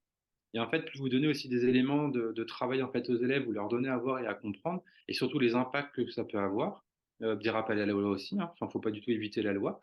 Les conséquences, hein, quand on prend l'actualité aussi, les suicides des jeunes, c'est dramatique, lié à des conséquences de harcèlement homophobe en établissement scolaire. Il se passe quand même des choses, en fait, chez les jeunes. Il y a quand même on le voit dans les yeux, on se dit: «Ah», enfin, les jeunes percutent, comme on dit, il y a des vraies conséquences, en fait, aux situations.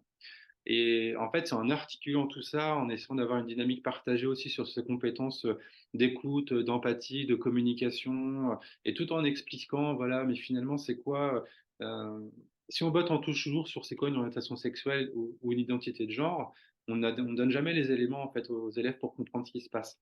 Si vous laissez toujours une insulte se banaliser, type pute et pédé, le gros classique qu'on entend à peu près tous les jours, mais si vous prenez jamais le temps d'expliquer aux élèves c'est quoi une insulte, quel est son rôle, quel est l'impact et quelles sont les conséquences, ça va bien plus loin que c'est pas bien, faut arrêter. Non, une insulte, c'est ça. Ça infériorise l'autre personne, ça évoque chez la personne quel est le problème, etc. Et quand vous donnez des éléments forts comme ça, il se passe quand même quelque chose à un moment donné.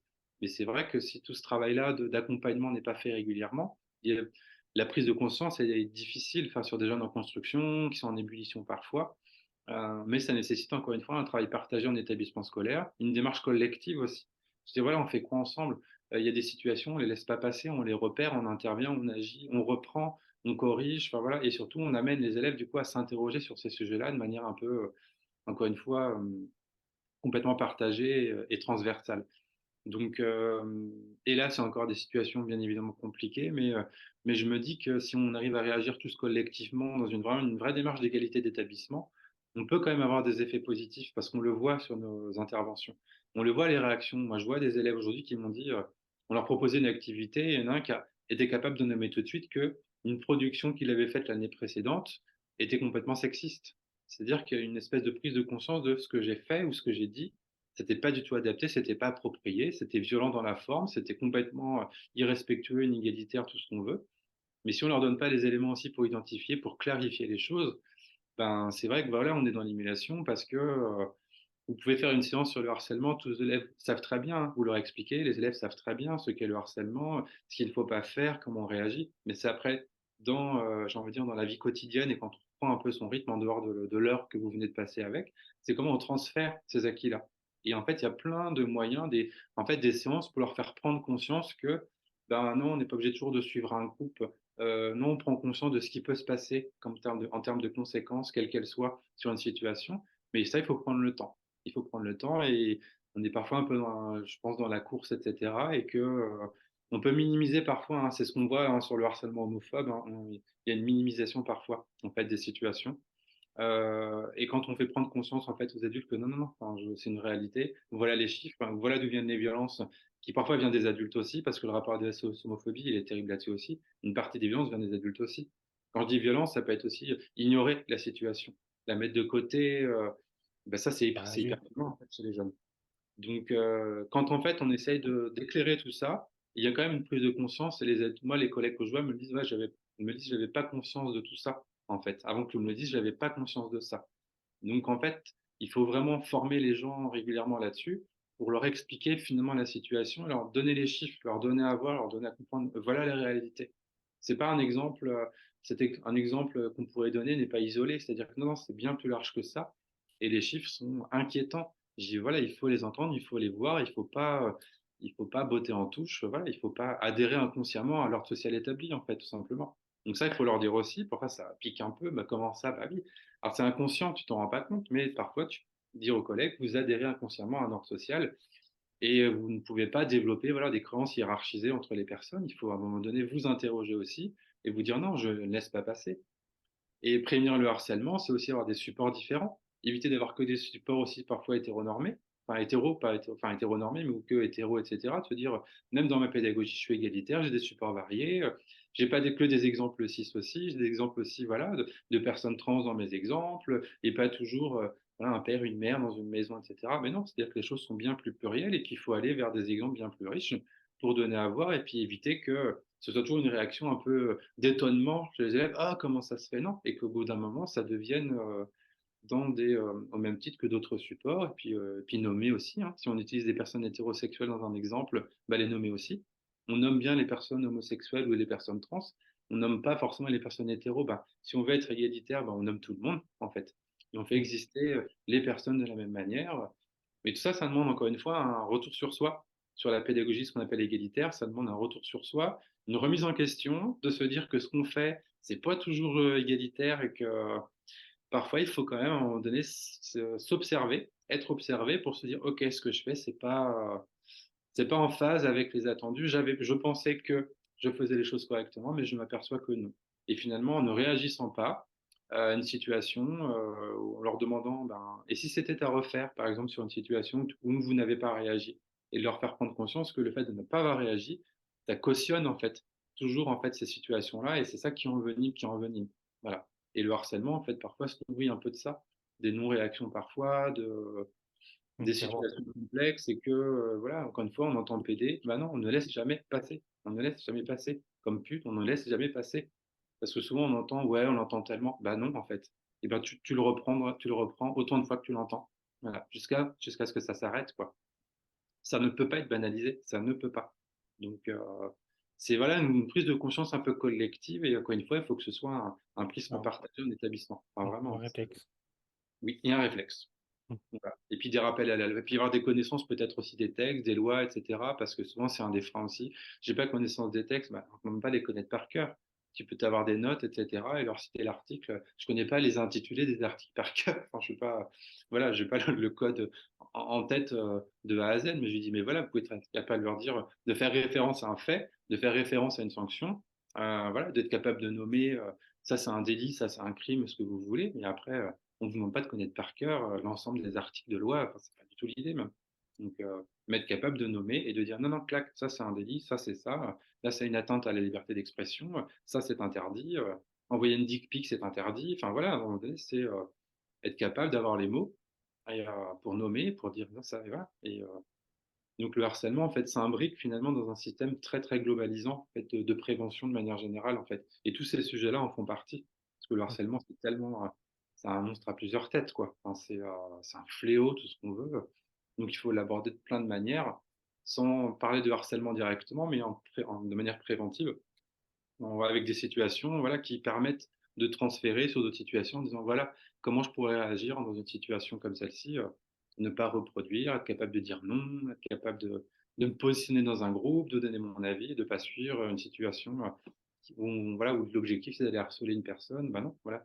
J'ai été formé, voilà, je suis capable de réagir, voilà, j'ai une préoccupation partagée sur la situation, comment on la défend, enfin, voilà. Donc c'est, encore une fois, c'est partager nos compétences et être accompagné, par, nos directions, des assos, des partenaires, en fait, pour que, voilà, on prévienne, et pour pouvoir, voilà, plus, permettre plus de sérénité, en tout cas, ce que je souhaite au maximum, et qu'on ne revive pas des drames, comme on en vit trop. Voilà, sur des jeunes qui mettent fin à leur jour, moi ça me voilà, ça me Du coup, pour, regagner un peu d'optimisme, est-ce qu'on peut mettre ça en relation, avec le chiffre que j'ai cité tout à l'heure et qui est dans votre livre de, 18 à 22 d'adolescents de 18 à 30 ans qui se sentent non binaires? Mettre ça en relation avec, ma génération qui n'a pas eu tous ces outils-là mmh. et pas accès à toutes ces réflexions. Est-ce qu'on peut dire que quand même, l'espoir, il est avec la nouvelle génération, sans souci Le sport, pour il nous est sauver? là parce qu'en plus, il me semble dans les chiffres, là, on dépasse les 20, mais bon, ça environ, mais les sports, il est là parce qu'encore une fois, pour avoir des témoignages, voilà, de personnes adultes qui disent: «Voilà, si on avait un peu su ça avant aussi, en fait, si on avait eu ces éléments-là, heu, on aurait vécu peut-être autrement, peut-être plus». Simplement, c'est peut-être un mot fort, mais en tout cas, on se serait mieux compris, on aurait mieux avancé. Donc pour moi, au contraire, non, non, c'est vraiment très optimiste, dans ces situations parce que je pense qu'au-delà des élèves, ça va du coup aider certainement aussi des adultes en fait à avoir des éléments de langage et de se dire, mais en fait, je comprends nettement mieux les choses et que j'ai des réactions positives aussi. Parce que parfois, quand vous parlez un peu de ces sujets-là, quand vous vous dites que vous ne vous identifiez pas ou votre genre ressenti n'est pas forcément en accord avec votre genre assigné, des fois, on a des réactions voilà, de personnes qui vont vous dire de manière un peu ironique, ah, ça veut dire que je peux m'identifier à une table. Ça, je l'ai Mmh. assez souvent. Et je leur dis, mais en fait, vous pensez que c'est drôle ce que vous dites, mais en fait, c'est hyper humiliant. C'est-à-dire que vous ridiculisez en fait le fait de ne pas en fait s'identifier à son genre assigné. Et je dis, il faut comprendre qu'à un moment donné, c'est pas des choses que l'on choisit. Enfin, voilà, l'identité s'impose à soi. C'est pas les choses qu'on choisit. Donc, en disant ça, vous ridiculisez un peu le truc, comme quoi, voilà, ce sera un truc un peu marrant, etc. Alors que, ben, en fait, non. Voilà. Et en fait, je me dis qu'en permettant d'avoir ces éléments de vocabulaire, en essayant de prendre un peu de hauteur, je me dis qu'on peut peut-être éviter aussi parfois ce type d'idées reçues ou de raccourcis, comme on entend souvent aussi sur les questions trans. Hein. Voilà, c'est une pression des pairs, c'est un effet de mode, et ça on l'entend régulièrement. Une allure épidémique aussi, j'entends aussi ça régulièrement. Et quand j'entends ça, je trouve ça me met hors de moi. Et je me dis si à un moment donné on arrive à permettre en fait à n'importe qui finalement de se dire à travers un écrit de se dire bon bah en fait je comprends mieux les choses et je vais pouvoir mieux accompagner les gens autour de moi aussi, peut-être mieux accueillir aussi la parole de personnes autour de moi et que d'autres personnes accompagnent finalement d'autres personnes qui vont accompagner d'autres personnes, etc.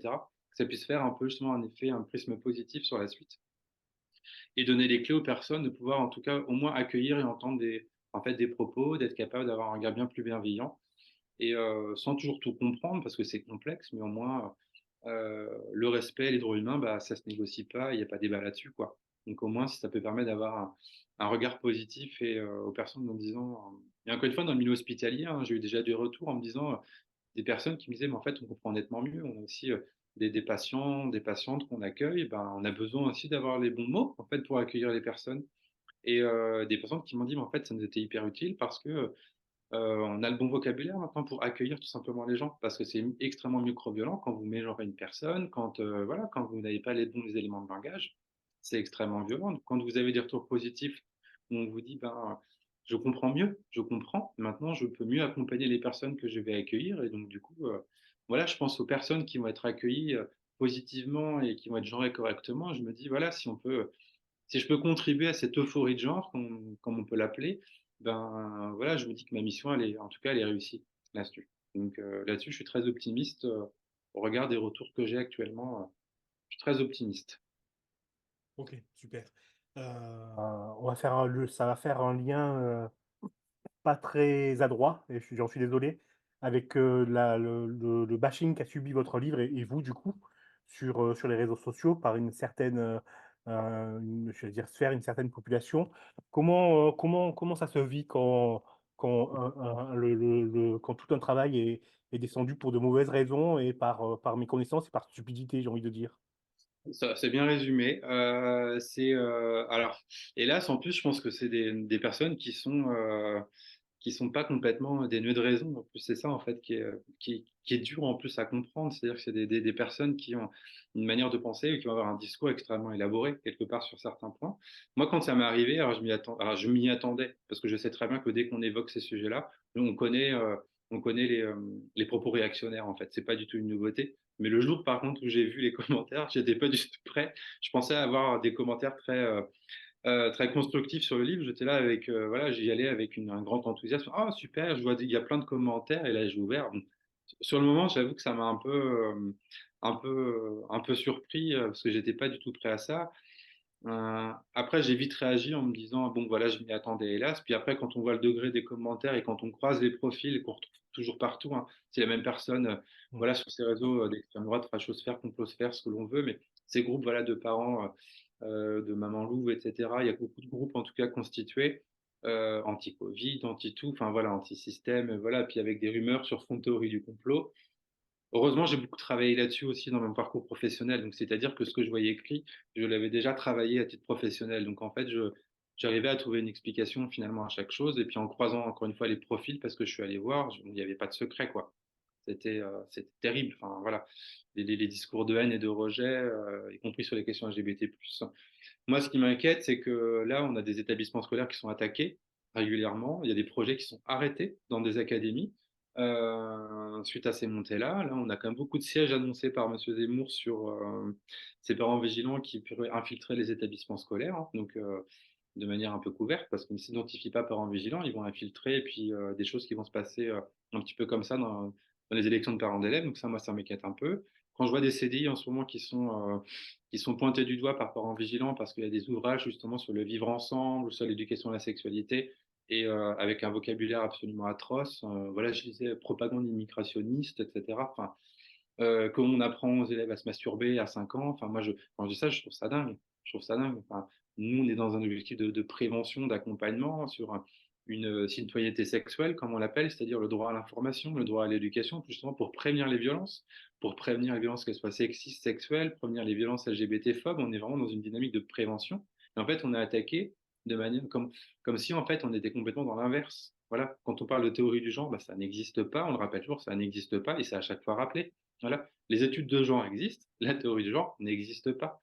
Donc il n'y a pas de propagande LGBT à l'école, il n'y a pas d'idéologie du genre à l'école, ça n'existe pas. Voilà, nous on est juste voilà des adultes, des personnels, voilà, qui œuvrent en fait pour protéger en fait les jeunes tout simplement, voilà, à travers des séances pour les protéger des autres, protéger les violences, éviter les viols, éviter des violences atroces, voilà. Notre objectif il est juste là, que les élèves se construisent correctement, positivement, à travers une sexualité positive en fait, tout simplement, et non pas et loin, voilà, encore une fois des contre-vérités ou de la désinformation qu'on entend trop de ces groupes-là. En conclusion, votre livre, c'est pas du militantisme, c'est pas de la, c'est pas du, c'est pas de la, comment on peut dire ça? C'est pas du prosélytisme. C'est un livre qui informe et qui surtout accompagne, vous dites accompagner la construction sexuelle et de genre chez les ados, mais ça accompagne aussi sa propre réflexion et sa propre, j'allais dire humanité, mais c'est pas. Moi, je dis Complètement. humanité dans le sens où moi, ça m'a fait quand même un peu grandir sur ces questions-là, euh, où j'avais, comme j'ai dit en introduction, un peu de préjugés. Et il faut lire, quoi. Bah, il faut dire. Non, non, mais Voilà, basta. vous avez bien résumé en conclusion, parce que c'est vrai que, c'est pas du tout du militantisme, en fait. Ça, c'est souvent, quand on aborde le sujet, c'est ce que pensent souvent les personnes. On dit, ouais, c'est militant, c'est militant quand vous parlez de ces sujets-là. Ben non, je suis dans l'information, hein. La Convention des droits de l'enfant, on est dans le droit à l'information. Je suis dans l'information. Je suis pas dans du militantisme à ce moment-là. Et que voilà, c'est apporter un regard, et j'essaie du tout pas être moralisateur dans le livre, là, de piquer un Voilà. peu parfois pour justement voilà, éveiller un peu la curiosité, de se dire: «Ah mais je pense quoi en fait?» Mais j'ai vraiment veillé à pas du tout avoir un rôle moralisateur ni quoi que ce soit, et vraiment avoir un regard bienveillant, et en essayant de vraiment pas être dans une logique de faire culpabiliser les personnes qui allaient lire en disant: «Oh là là, pas du tout». C'est plutôt se dire: «OK, je repense un peu ce que je pense, mais sans avoir voilà, une intention malveillante de ma part en disant: «Voilà, ce que vous faites, c'est mal», pas du tout. J'étais vraiment, voilà, j'ai un regard très bienveillant là-dessus, et qu'on peut se tromper et que c'est pas grave, et qu'il y a plein de manières de faire, et voilà, ça c'était vraiment important pour moi comme tonalité. En tout cas, Ouais, mais c'est réussi, hein. Il n'y a pas de souci après l'avoir lu, c'est réussi, il n'y a pas d'ambiguïté et comme j'ai dit, c'est vraiment un livre utile, en tout cas, bah, à, merci. à tout niveau. Alors, j'ai deux dernières questions, les mêmes que l'on pose à chaque fin d'interview dans Précédemment dans et dans Et alors. C'est simple. La première question, c'est une question bonus. Est-ce que vous voulez aborder un sujet qui me serait passé à côté à la lecture de votre livre, dont on n'a pas parlé là et qui vous semble important? Et la deuxième question, ben, commençons par la première. Est-ce que vous voulez ajouter quelque chose? Heu Ce que je peux ajouter, non, c'est voir par la troisième partie, en fait, c'est que si voilà, il y a des personnes qui s'intéressent à comment monter ces projets-là en établissement scolaire, vous retrouverez en fait vraiment un petit guide pour vous expliquer pas à pas comment on peut partir même d'un diagnostic pour pouvoir ensuite, à travers même des parcours dans l'établissement scolaire, monter des projets dans l'établissement. Donc, il y a les questions qu'on peut se poser. Donc, si ça peut être une aide, bah, faut pas du tout hésiter, en tout cas, à piocher dedans. C'est vraiment fait pour. Et qu'il y a toute une partie aussi éducation aux médias que je trouve vraiment pertinente et importante, c'est-à-dire que je m'intéresse beaucoup aux biais médiatiques, notamment, et aux maltraitances médiatiques sur ces sujets-là. et qu'il y a tout un travail un travail à faire là-dessus. Alors moi, en tant qu'ingénieur documentaliste, forcément, ça me touche beaucoup sur les questions d'éducation aux médias. Mais en fait, il y a plein de choses à faire. Moi, je m'appuie beaucoup sur les études de l'AJL, hein, l'association professionnelle, et que on peut tout à fait mener des séances d'éducation aux médias sur ces sujets-là et identifier parfois les couvertures médiatiques à travers aussi des colorations parfois politiques. Hein. On voit des médias de droite parfois qui ont des tendances un peu complexes, hein, sur le traitement de certains sujets que je ne nommerai pas, mais que voilà, l'idée c'est de faire de pouvoir analyser en tout cas ces traitements, ces représentations médiatiques qui sont extrêmement inquiétantes parfois, hein, les maltraitances aussi, et que le sensationnalisme, etc., voilà, à un moment donné, ça a ses limites aussi, que le respect des gens, ça se négocie pas, et que voilà, il y a des kits qui seront faits justement pour accompagner aussi les journalistes. Hein. Le kit de la JL voilà, est un kit pour accompagner les personnes, pour informer sans discriminer.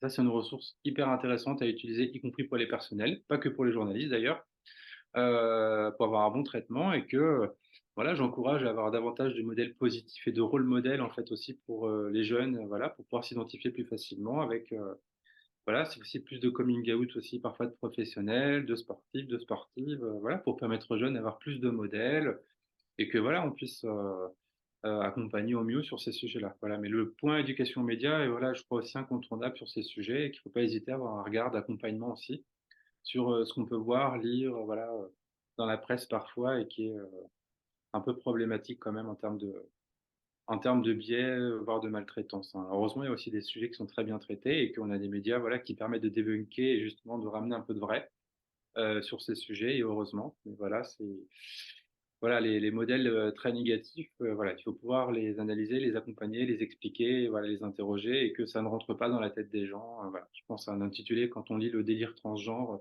moi ça m'irrisse, et qu'à un moment donné, faut être capable de voilà, d'apporter une réponse à ça, à un moment donné, et montrer que, attention, ce n'est pas la réalité des faits, et qu'on est dans de la pathologie, on est dans de la transphobie, voilà. Nommer les choses et d'avoir un accompagnement, en tout cas pédagogique, médiatique là-dessus. Voilà, c'est ce que je voulais peut-être compléter, parce que ça me paraît en fait incontournable. Super, merci beaucoup. Et j'ai une dernière question. Pardon. Et j'ai une dernière question.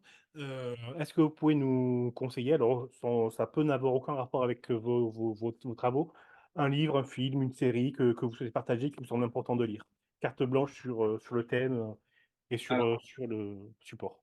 Alors, une de mes références préférées, hein, c'est la première référence, je crois, que vous avez citée, c'est le livre de Gabriel Richard, notamment Hétéro l'école. Hétéro l'école, voilà, plaidoyer pour une éducation anti-oppressive à la sexualité. C'est extrêmement, c'est pertinent, voilà, ça vous fait réfléchir, c'est une pépite, voilà, que je conseille, mais vivement, vivement, vivement, c'est incroyable. Voilà. Et puis Gabriel Richard est une sociologue du genre. Et qui travaille énormément sur ces questions de pluralité des genres et diversité sexuelle, voilà. Et qui en plus pour qui j'ai beaucoup d'admiration. Et voilà, donc j'admire le travail, voilà, je conseille vivement cette lecture. Super. Ben, merci beaucoup. Merci encore hein, d'avoir accepté notre invitation. Ça s'appelle Accompagner la construction sexuelle. J'arrête pas de vous couper. Non, j'étais en train de pousser. Pardon, excusez-moi. Non. Alors, votre livre s'appelle donc Accompagner la construction sexuelle et de genre chez les ados. C'est édité chez Double Ponctuation. Vincent Patiniez, merci encore. Moi, je conseille votre livre, hein, je l'ai déjà dit tout au long de l'interview, mais ça ouvre l'esprit, pour résumer. Donc, foncez, quoi. Allez le lire et allez l'acheter. Merci encore. Un grand merci à vous aussi. Merci beaucoup. Bonne soirée. Bonne soirée. Previously on Desperate Housewives. Previously on Buffy the Vampire Slayer. Previously on Damage. Previously on Fringe.